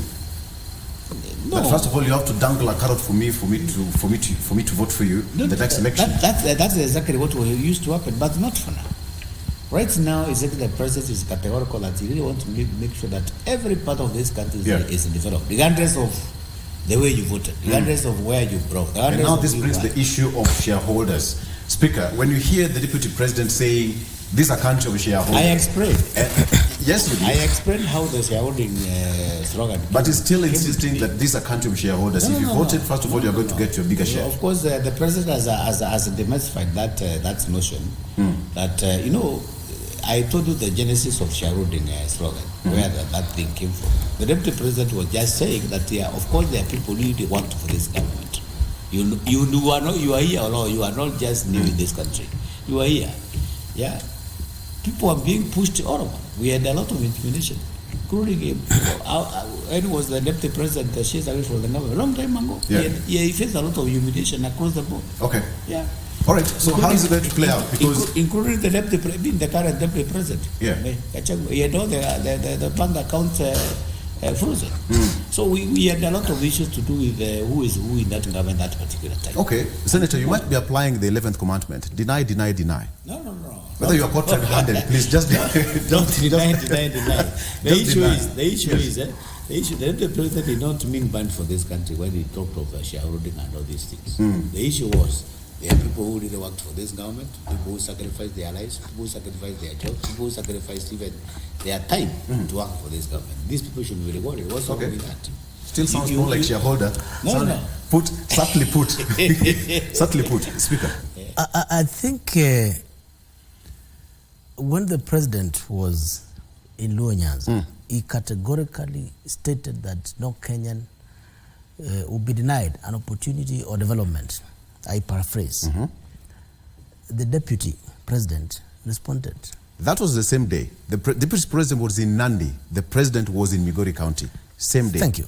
Right. And he responded and said that he has no apologies on the statements that he had made earlier on. And he had a meeting recently and he insisted that he's going to ensure that what is meant for Mount Kenya is for Mount Kenya. That he has said. And that is a confirmation from the principal assistant that the position, my position, and so remains, and the deputy president is not a honored person. It's either you're speaking the point of the boss or you're deviating. There's nothing in between. So that is either his personal statement and commitment, and he has deviated from the principle, or is speaking for the principle. There's nothing in between.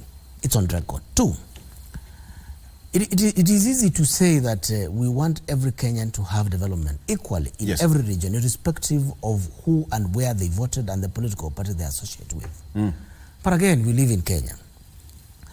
How did the appointing authority make the appointments? Because the cabinet secretaries and the principal secretaries and how they are distributed and appointed the Republic and the chief executive, they determine allocation of state resources in terms of human resource, in terms of employment in the civil service, in terms of budget and allocation, in terms of appropriation in parliament. I can tell you a sitting executive has a lot of influence in parliament, and it is in parliament where appropriation and budgets are made. Yes. It's in parliament where you approve ministers, where you approved policies, and where you have some numbers, which in this case, the current administration has numbers. And therefore, what is said on TV is completely different from what is on record. What is on record is that for those who worked, they're rewarded. But on TV, on camera, is that every Kenyan is entitled and is equal before the other. When it comes to implementation, it's absolutely different. And as I've indicated, that what is happening in Luo Nyanza, it is not that, it is a gesture to commission projects that were budgeted on a political journey by former president and former prime minister when they were trying to manufacture the so-called Azimio. And therefore, they're chasing wind. It's a drama. And I can tell you, the multitude of crowds that you're seeing in that particular region, they have a political tonation. There's going to be no discrimination. Just go to the rallies. There's mobilization. Borrow everything. Say that you're going to vote for it.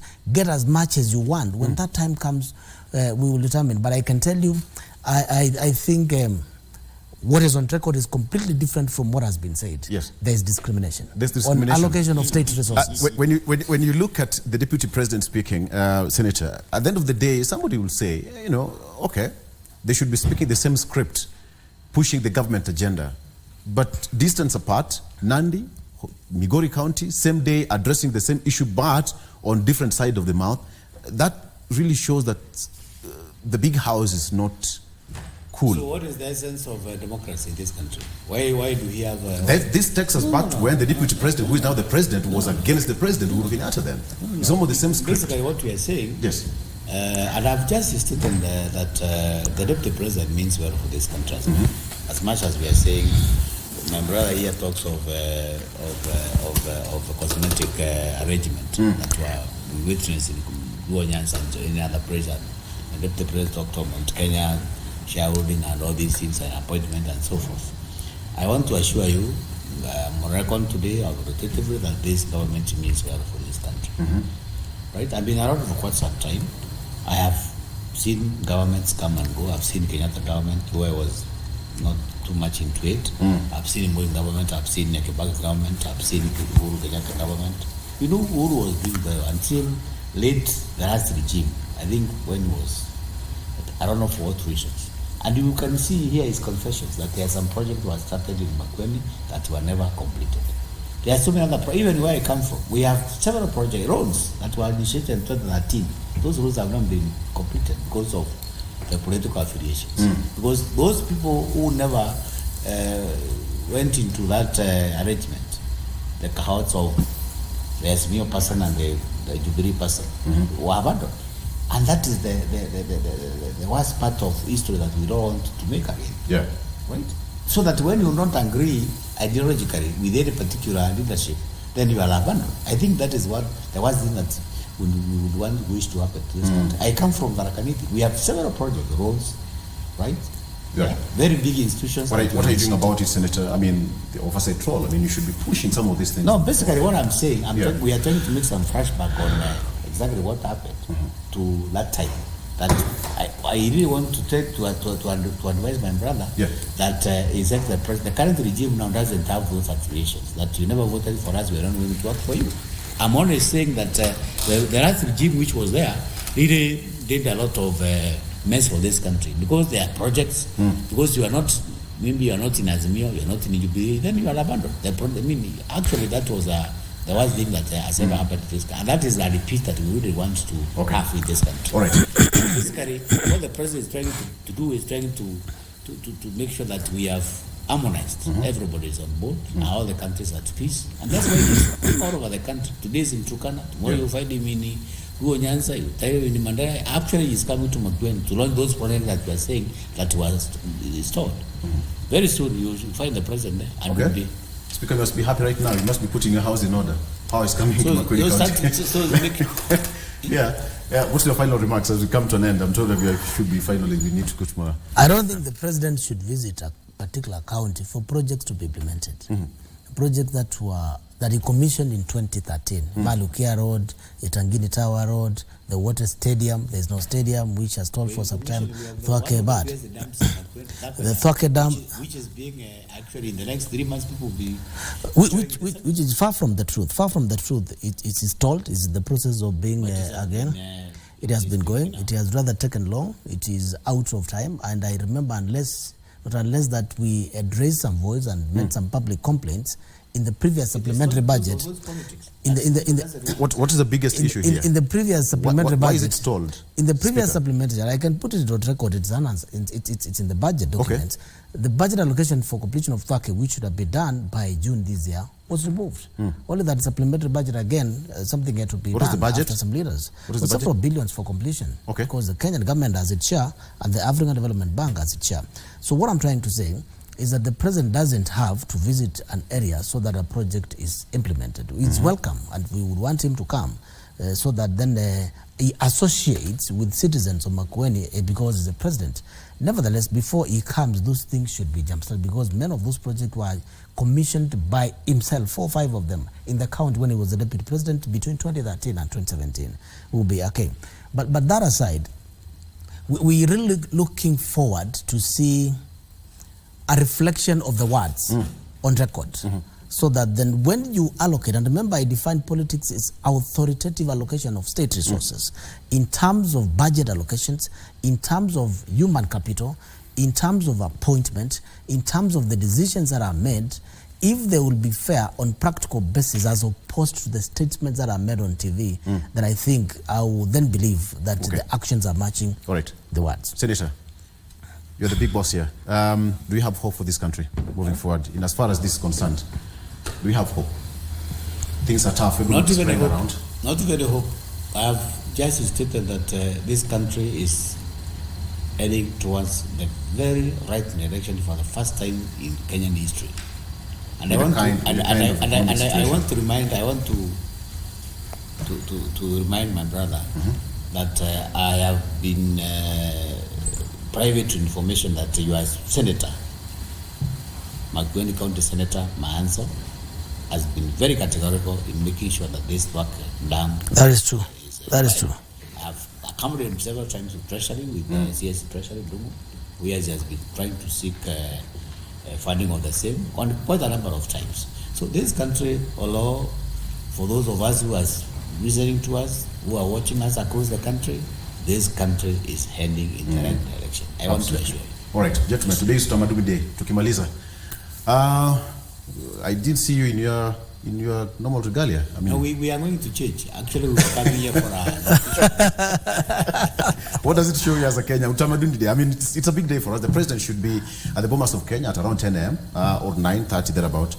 Oh yes. We are going to join him right away from here. Okay. So I think from here we change. We in the president and make sure that head to Bomas. Yeah. All right.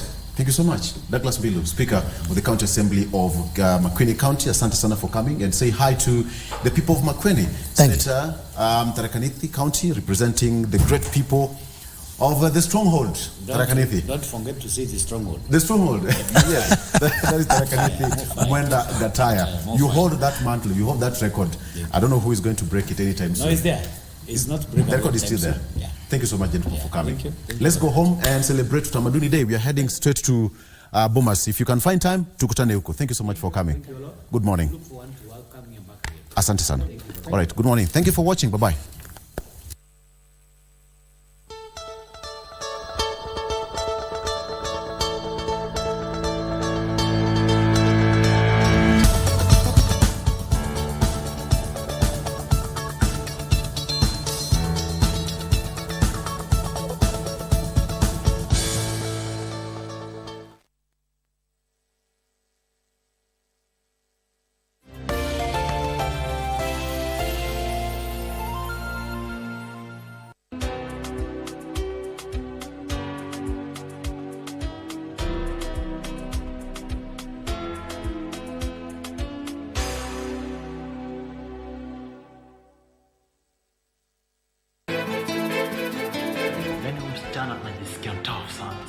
Mume wangu alikuja kukutembelea tu. Akaja nyumbani na ideas tofauti sana. Unajaribu kufanya nini leo? Do you think you can control me? Yes. Mwambie mamako waachane na mume wangu. La usivyo hapa hatapatoka. Mtoto wangu alikosa baba kwa ajili yako wewe. Hautakuwa na amani maishani mwako. Umepata nini hapa? Wewe funga mdomo wako hivyo hivyo na uniache niingie moyoni wangu.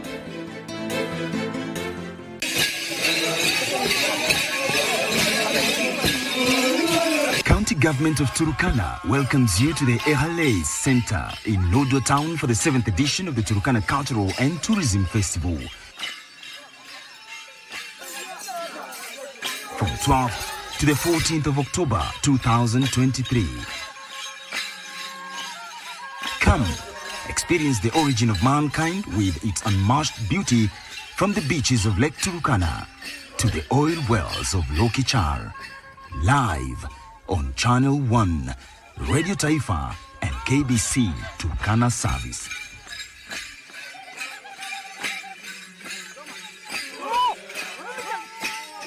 It's a cocktail of emotions. The puns that cracks up the family. Greed that yields power and a hunger for success. Friends turn to foes. Survival for the fittest is the drive. Who are we blackmailing? But nothing beats the feud in a family where one disappears and another fights for the crown. It was not supposed to go this far. It's the desire to succeed that keeps us going, the deception that keeps us digging, and the laughter pill that keeps us living.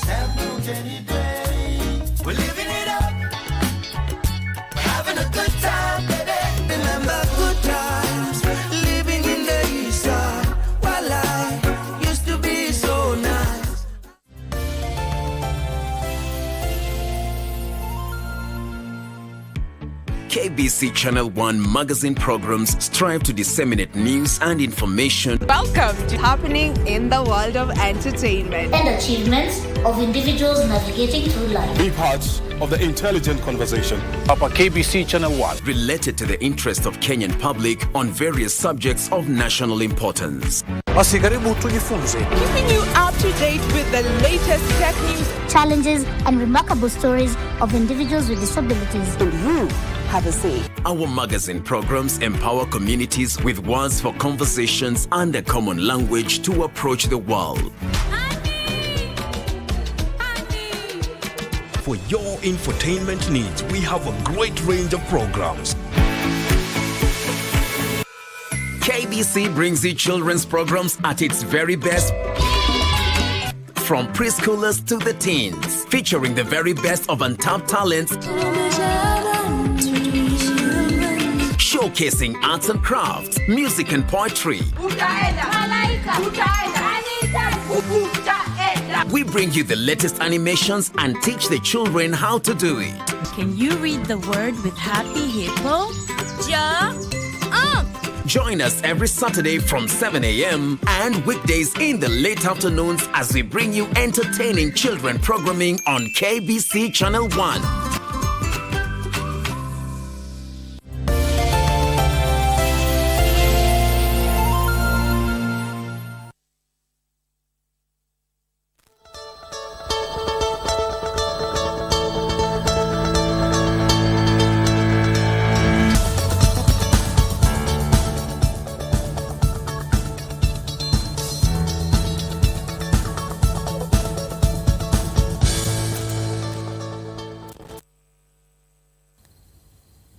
Thank you for staying with us right here on Good Morning Kenya. My name is Vivian Dagwa. Now, every October we get to celebrate Breast Cancer Awareness Month, and it is a month where we just get to spread awareness on breast cancer.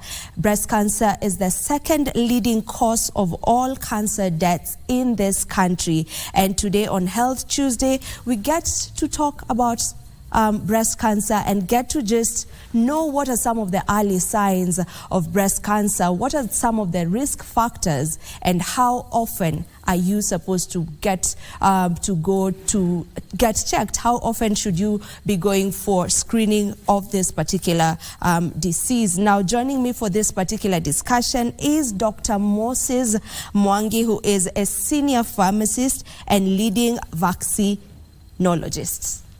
Welcome to the program, Dr. Mwangi. Thank you, Madam Degwa, for having me. Good morning to all the Kenyans. Yes, we are pleased to have you here on Utamaduni Day. Maybe before we get into this conversation, what are you celebrating about Utamaduni Day today? Many things. Yeah. It's a very special day for me. Special for Kenyans. Yes. But it is also special for me. Anyway, being Utamaduni Day is a time when we should think and reflect about other less fortunate people. We can share love as much as we celebrate what we call culture. Yes. But I think for me, this day has evolved. It was Moi Day, then it became Huduma Day. Yeah. Now it is Utamaduni. But I think for many Kenyans, it's a time to take a short break. Yeah, to get to rest. Yes. But we are here. Yes. This is where we are celebrating our Utamaduni Day. Yes. Thank you so much for that. Now, if we can get into our topic of discussion today on Health Tuesday, which is breast cancer awareness. But before we get to talk about breast cancer in specific, maybe just what is the definition of cancer and what are some of the common cases of cancer in the country? Now, cancer is a disease. It's one of the key, what we call lifestyle diseases. It falls into the category of lifestyle diseases that includes diabetes, hypertension, cancer. Now, and it is growing. More and more cases of cancer is being diagnosed. Maybe right now we have more capacity to diagnose than we did before, but also the change in lifestyles, the lifestyle of people, the diets and all that. Cancer is a scenario where the cells, as cells grow and multiply, they have what we call contact inhibition, which means that the cell will grow to a particular size or level, and it knows it has reached. Now, in cancer, the cells lose that contact inhibition so that they grow or they multiply, they become bigger, they become abnormal, and then eventually, generally, you'll have what we call a tumor. A tumor consists of normal cells that have become uncontrollable in terms of development. That's what we call cancer. And of course, by that time, since they are not normal cells, then the body will also react to them as abnormal cells. Here in Kenya, the leading cancers, interestingly, cervical cancer is the number one cancer most diagnosed in Kenya, followed by breast cancer, and then you have the esophageal cancer, the cancer of the gullet, or the esophagus, then colorectal, prostate, they come together there. Colorectal, that is the cancer of the colon and the rectum, and then prostate, and prostate is also growing as one of the big issues in men, cancer of the men. So, but when we look globally, interestingly, breast cancer is bigger than cervical cancer. In developed world, they have been able somehow to manage the cervical cancer. Because there is something you can do. There's a vaccine, And there are some, if it's detected early, so especially vaccines and screening. But here in Kenya, unfortunately, cervical cancer is still a big deal. But still on that, why is it a big deal and there's a vaccination to it? Is it that we don't have enough resources?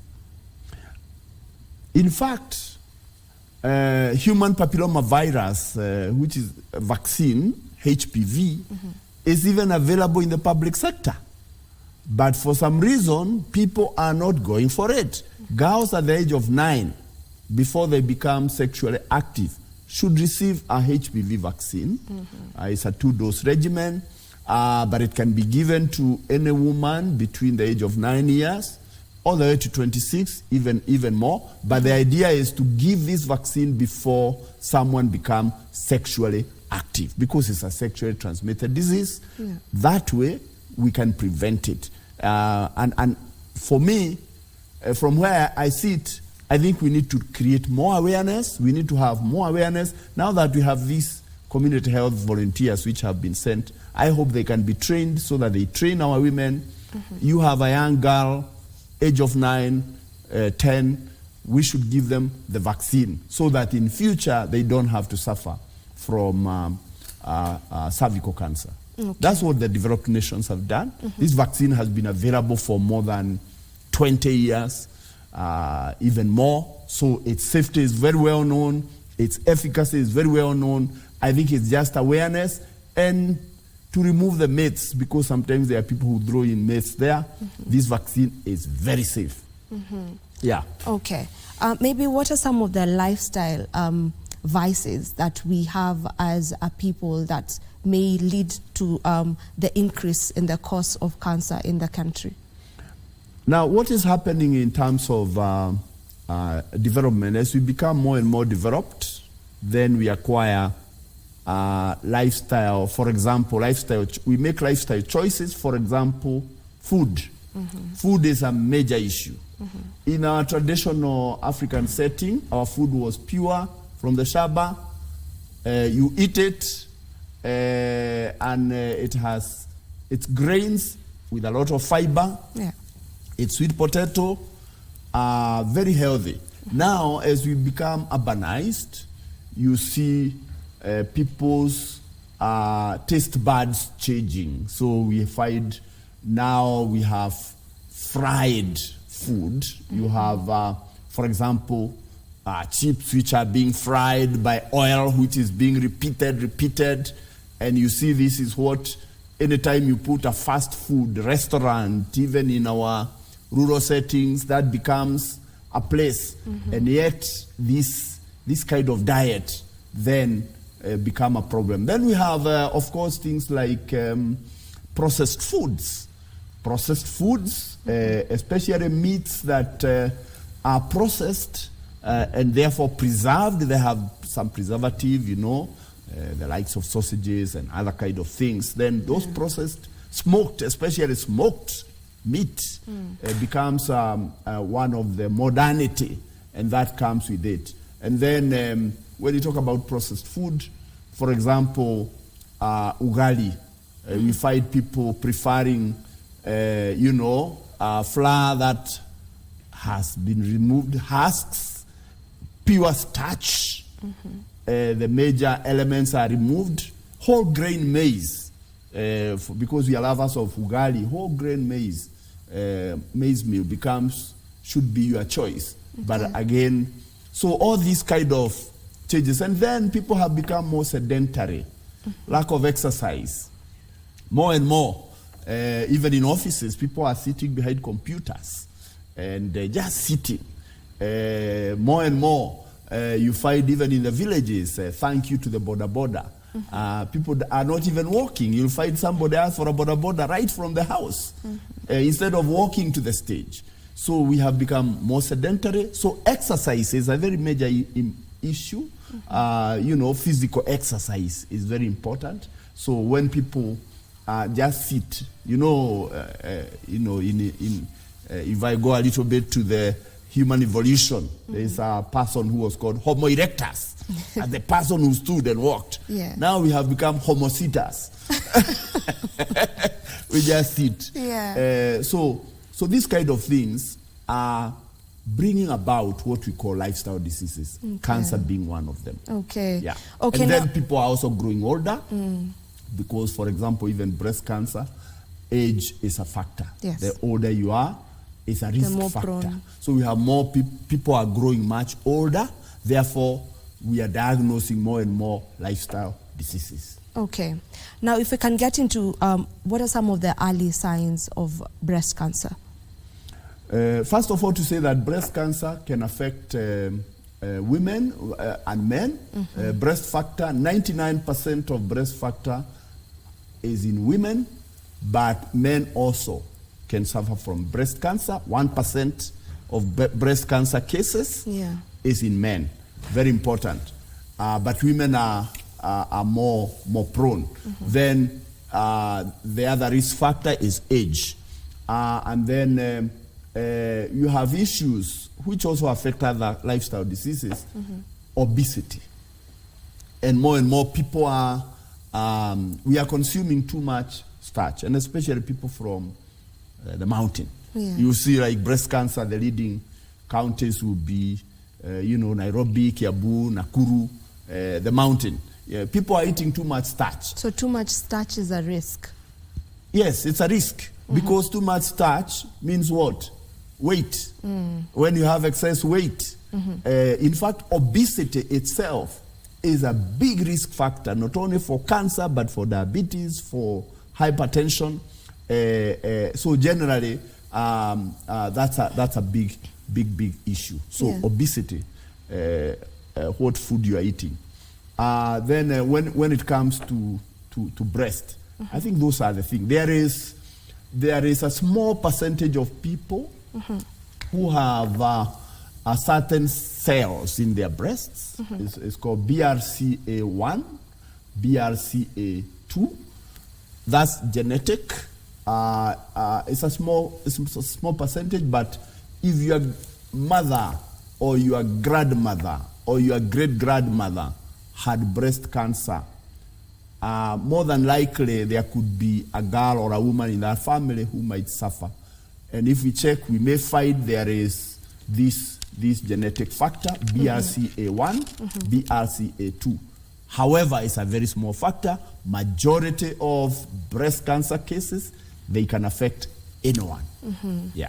Okay, I'll take you back to the early signs of breast cancer. But before we get there, there's something you've mentioned. Someone could be at a much higher risk of getting breast cancer if they have a long family history of breast cancer. Maybe to someone who's watching us right now and they know that maybe their grandmother, had breast cancer, their mother has breast cancer.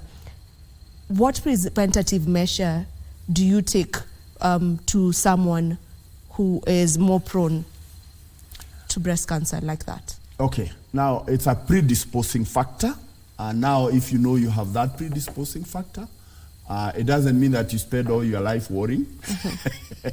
It means that you make some lifestyle choices. Yeah. For example, in order to detect the early symptoms before they develop, there is what we call self-breast examination. Yes. Every woman should regularly check their breast. I advise that when you go to the bathroom, you're taking a shower. It's a good moment for you to explore your breast and just check whether there is any lump. We call that self-breast examination. In case you feel something unusual, you can check your teeth to see whether they are removing anything untoward. Yeah. Then that if you have there is that long history, then your awareness for self-breast examination from as early as possible becomes an important matter. The other one is to choose healthy lifestyle. What do I mean by a healthy lifestyle? Choose the food you eat. We should be eating more vegetables and fruit and balanced diet. Generally, be conscious about your weight. so that you choose healthy lifestyle. You should be concerned about your exercise. You should be doing more exercise. You should avoid living very sedentary life.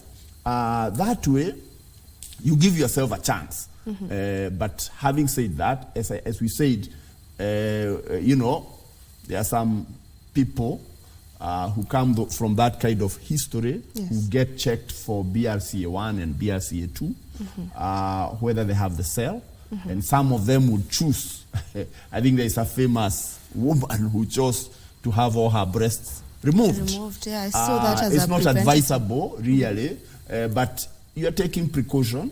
If you have those cells, then you just become more conscious. Seek medical attention as quickly as possible. When you hit 35, 40, have more regular, on top of self-breast examination, have more regular what I can call clinical breast examination. We used to recommend you could do mammography, but again, we also have to be careful because of radiation. We don't want to overexpose radiation. That's what you do. Okay. Yeah. The early signs. So you can feel a lump. Yes, the early signs. Change in color. Exactly. The early signs, as I said, you need to do regular self-breast examination. If you feel some lump that is not normal and you are concerned about it, if you press your teeth and there is some bloodish substance coming out, some bloody substance that is unusual, you should check your breast if it changes in texture, if it changes in size. You should be aware of yourself. Then those are early signs that would trigger you to seek help. Okay. Yeah. And are all lumps cancerous? No, not all lumps are cancerous. In fact, majority of lumps are not cancerous. When you check and you find there is a lump, you can also check the lymph nodes towards the armpits. The armpit.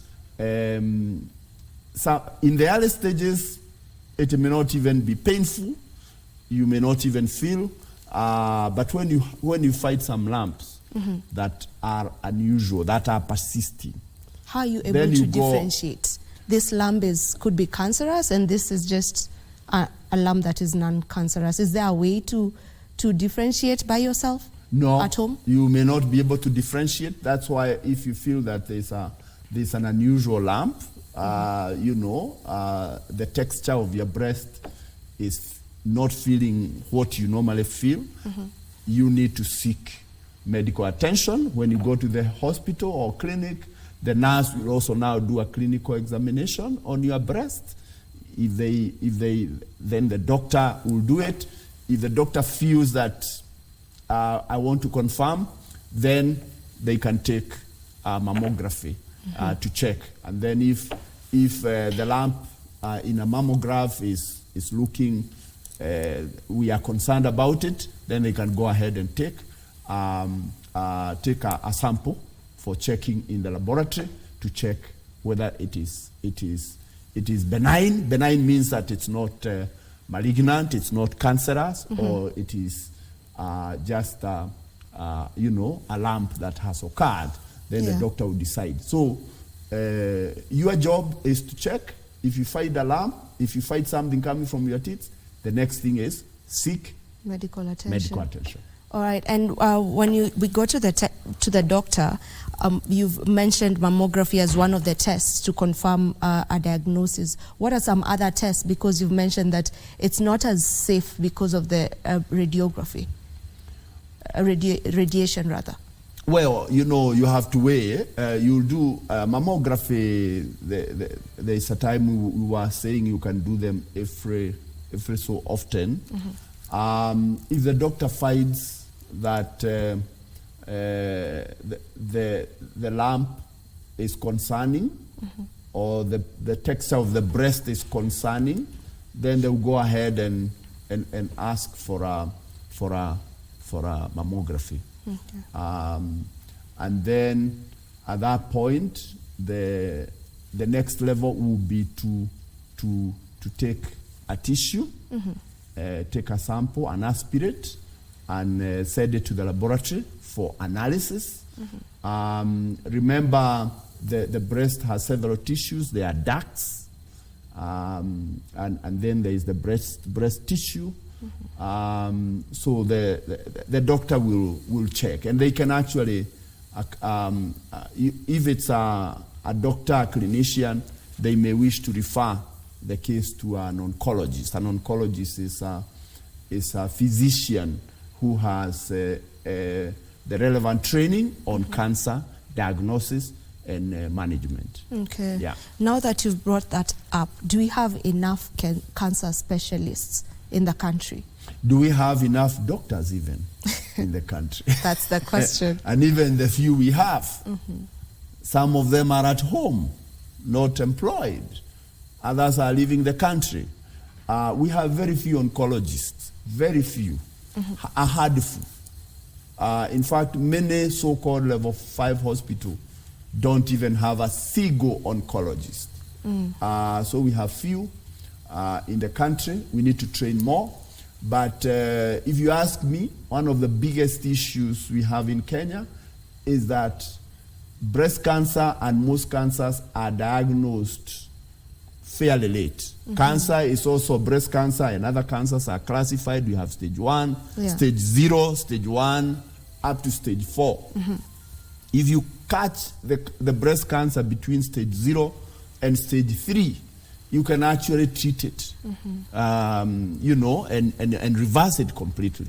But majority of cases come late. So if we had a proper working healthcare system, we need some doctors at the front line, right at the primary healthcare level.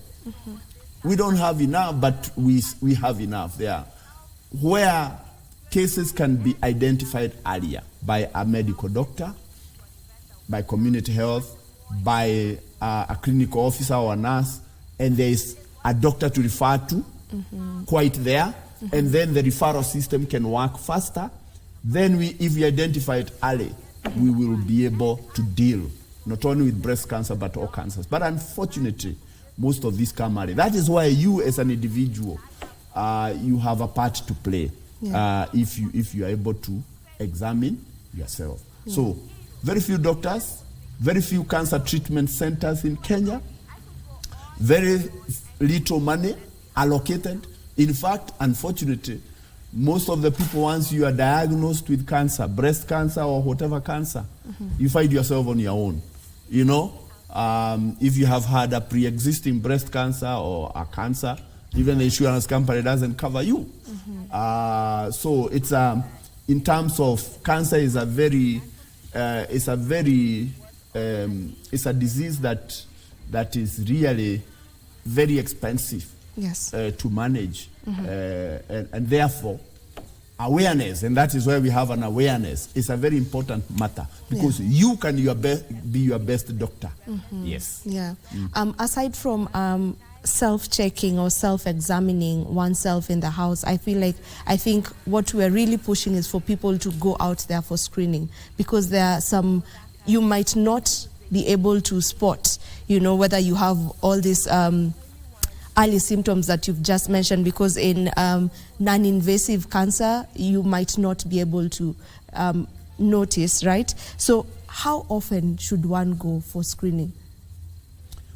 Now, you see, that should be the dogma, and that is why the West, or where you have properly working healthcare system, that screening, which we would recommend by, you know, because this is also an age-related disease. When all the way from the age of 30, you can begin to check.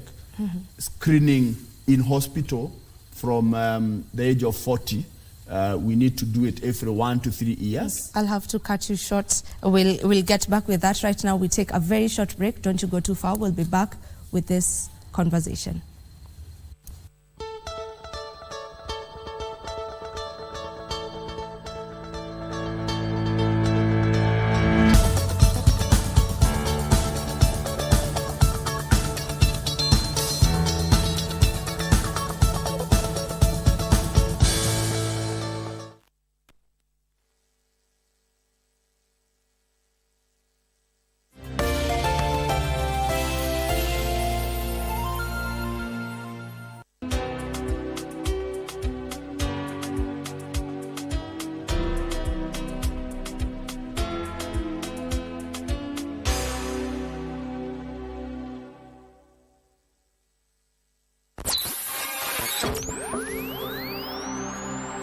Pindi tunapowasha vifaa vyetu, tunapata fursa ya kutangamana na wasikilizaji wetu. Karibu sana thĩinĩ wa tabarĩra ya Rwiga. Tunapeperusha utangazaji uliobobea katika habari, nĩ ũndũ wa macio na mangĩ maingĩ, burudani, haha nĩ harĩa tũkoragwo tũkĩigua nyĩmbo mwaki nyĩmbo hota, na hamasisho la kiroho. Usiachwe nyuma. Jiunge nasi kwa safari ya kufana katika 99.5 FM. Shoro FM.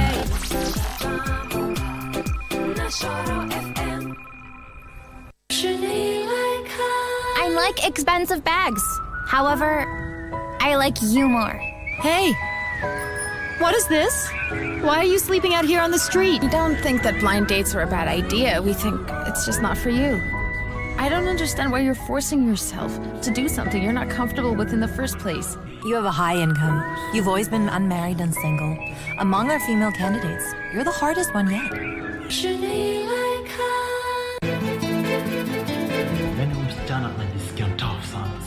Mume wangu alivyokuja kukutembelea tu, akaja nyumbani na ideas tofauti sana.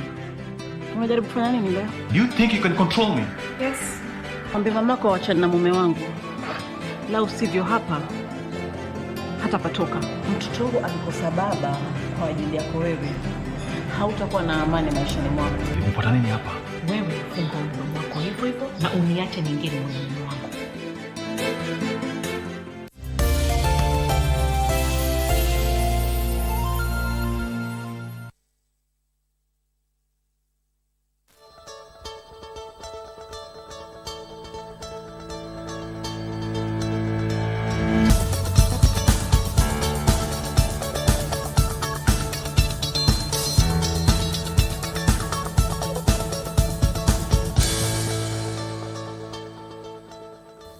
Welcome back and thank you so much for joining us right here on Good Morning Kenya.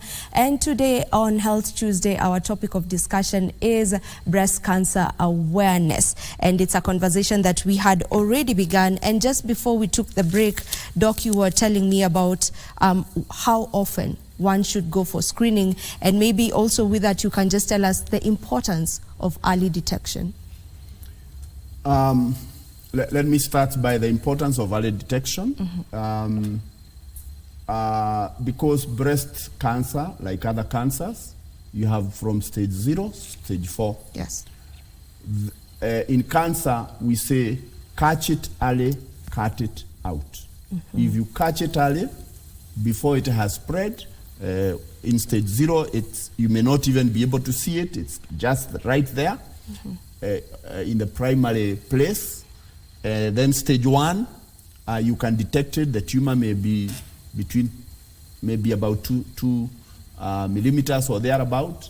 And then stage 3, stage 2, it is beginning to grow and to spread. And by the time you are in stage 4, it has spread to other organs. Yes. Now, when it has spread to other organs, it's much more difficult to deal with. So catch it early, cut it out. So early detection. If you detect it early, we are likely, in fact, breast cancer is treatable. We are likely to be able to treat it, whether through surgical procedure or through surgical augmented by chemotherapy and radiotherapy. Now,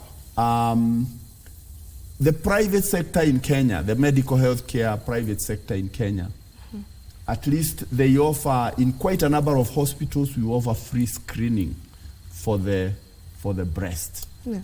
They will do the clinical examination. If you need either an ultrasound, breast ultrasound, or a mammogram, of course, that you pay for. And this is what we'd like to encourage, even in our public health systems, public health hospitals. We need to provide clinics where women can be screened, because individually you may not be able, and if you detect something, it's best you are checked. But you go to majority of our public health hospitals and these services may not be available. As we do this awareness month, we would like to really urge that our healthcare people, right at the level 3, level 4 hospitals, to have these facilities available so that women who feel something, or even if you don't feel something and you are, especially over the age of 50, it would be in your interest to check to have yourself checked between 1 to 5 years, at least once. If it's possible to actually just be screened on an annual basis after the age of 50, it would be advisable. For the younger women from the age of 30 above, self-examination, if you feel something, go and check. We don't want to completely be doing mammographs at that age, except where indicated, except where it is indicated. Then you'll be able to, you'd want to do that. Yeah. Okay.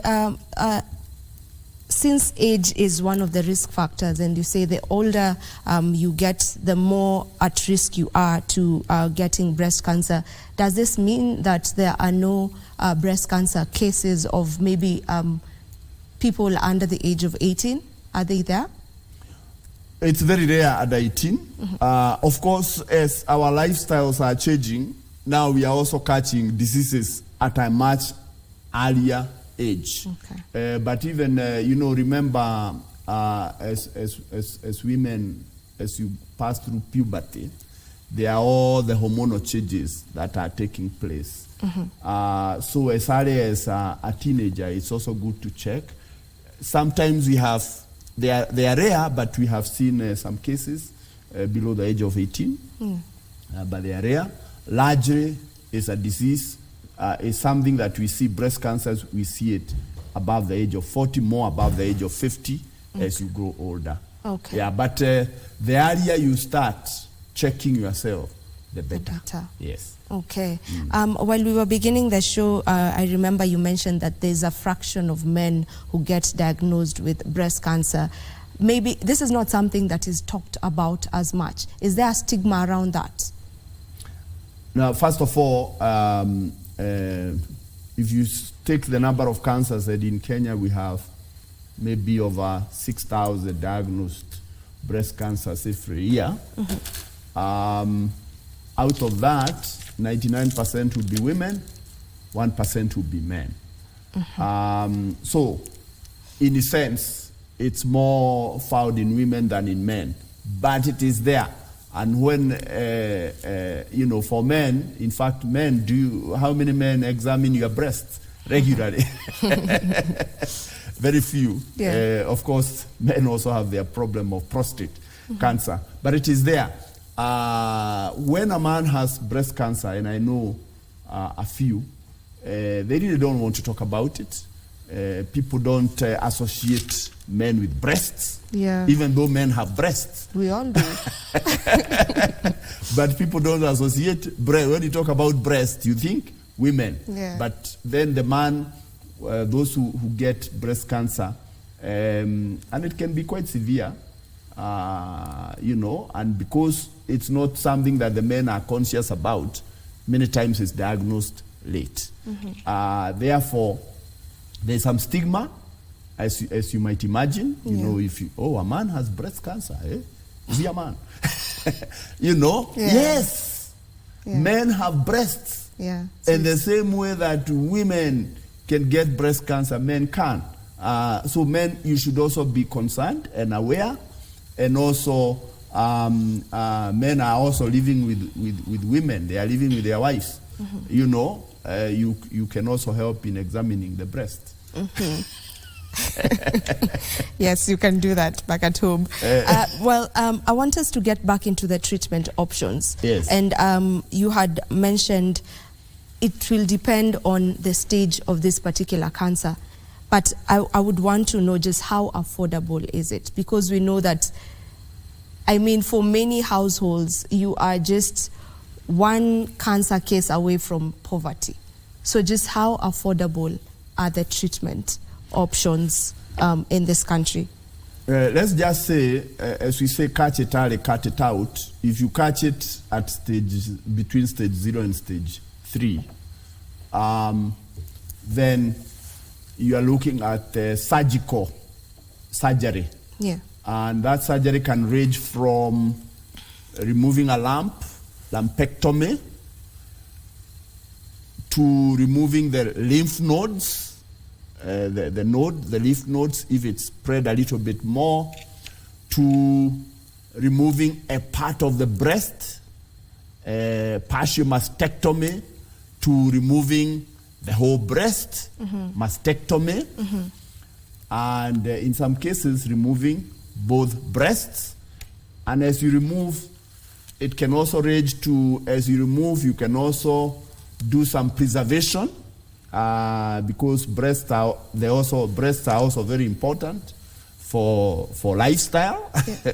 So you can remove your breast. Sometimes the surgery can also remove, and you also do some preservation, so you can enlarge the breast, the remaining. So that's surgical operations. If the disease has spread beyond stage 3, then you may need to maybe first of all give some chemotherapy to reduce the size of the cancer, and then maybe you may be able to remove it through surgically, or and in that case, removal of the breast can also require radiotherapy as part of the therapy. If we are in stage 4, the only option we have is chemotherapy and radiotherapy. Yeah. How affordable is this?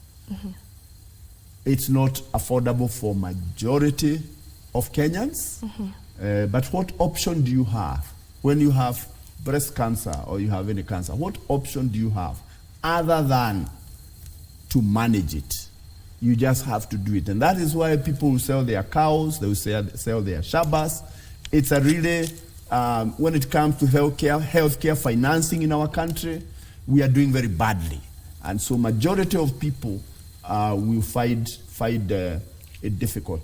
Fortunately, I think the NHIF is currently covering some of the screening costs, which I think is a clever thing to do, because if you can help women to screen, you'll be saving medical costs somewhere along the way. So I think health insurance companies like NHIF and others should support women to do screening. And I think we need to have a cancer fund in this country. We need to find a way of supporting people who have cancer. It's one of the issues that as a country we are not doing well, because people are left poor.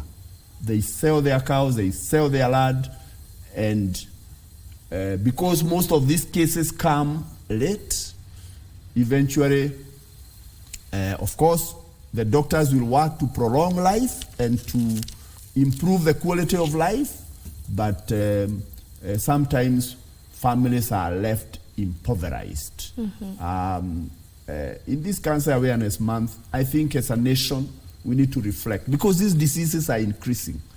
In my view, we need to have a fund that can help people access care. Otherwise, when we are left on our own, people suffer and eventually don't get the best care. Okay, as we get to finish with this conversation, most people look at cancer generally, not just breast cancer, as a death sentence. So would you say, as a doctor right here, would you say that cancer is curable? Cancer is curable. In fact, most cancers are curable. Breast cancer is curable if you catch it at stage 0, stage 1, 2, and 3, and if you get the right care. It is curable. If you've been diagnosed with breast cancer, it's not a death sentence. Of course, it will also lead to, the management. There is the medical management, and there is also some lifestyle adjustment that people need to make so that you don't feed the cancer. You know, the cancer cells like to eat sugar, a lot of sugar. You know, they like to eat a lot of sugar. So If you are managing cancer, you want to minimize the amount of sugar you are taking. There are a lot of dietary choices that you have to make. Some of our traditional dishes, like the potato, the sweet potato, and others which are good. It's not a cure, but it helps you. So cancer is not a death sentence. Even I started at the beginning by saying, look, cervical cancer should not be a problem in the future. There's a vaccine available. We don't know what is the real cause of breast cancer. The solution will be to find a vaccine. Yeah. But for you to find a vaccine, you need to know the cause. We don't know the major cause of breast cancer. And one day when we get to know, then we make a vaccine. Now there's a vaccine against cervical cancer. Why are we not giving our girls cervical cancer? Really. So cervical cancer, we have a solution. Okay. We have even other cancers. For example, the cancer of the liver, 80% of the cause of the cancer of the liver, hepatocellular carcinoma, is a virus called hepatitis B. There's a vaccine which we have been giving our kids since 2001. So we hope that hepatitis B carcinoma of the liver is addressed. So all I can say is that if you're diagnosed with cancer, it's not the end of the world. What you need is to go and see your doctor, is to follow your doctor's instructions. But I also address my colleagues in the healthcare professional. If you find it's a cancer and you are not properly qualified, please refer early. The earlier you refer, there is no need of keeping on giving, symptomatic treatment. Many times the patients are getting symptomatic treatment of this or that. By the time they are coming to see the oncologist, it's late. So let's refer early. Okay. Yeah. Okay. Thank you so much, Dr. Mwangi, for joining us on this particular conversation. And I believe that we have gotten to take home a thing or two. My take home is that we should check on our lifestyle. And number two, let's do the self-checking and let's go out and get screened for breast cancer. This is where we call it a wrap right here on Good Morning Kenya. And as I leave you, I want to leave you with a feature on Utamaduni Day. My name is Vivian Dagwa. I'll see you tomorrow. Enjoy the rest of your viewing.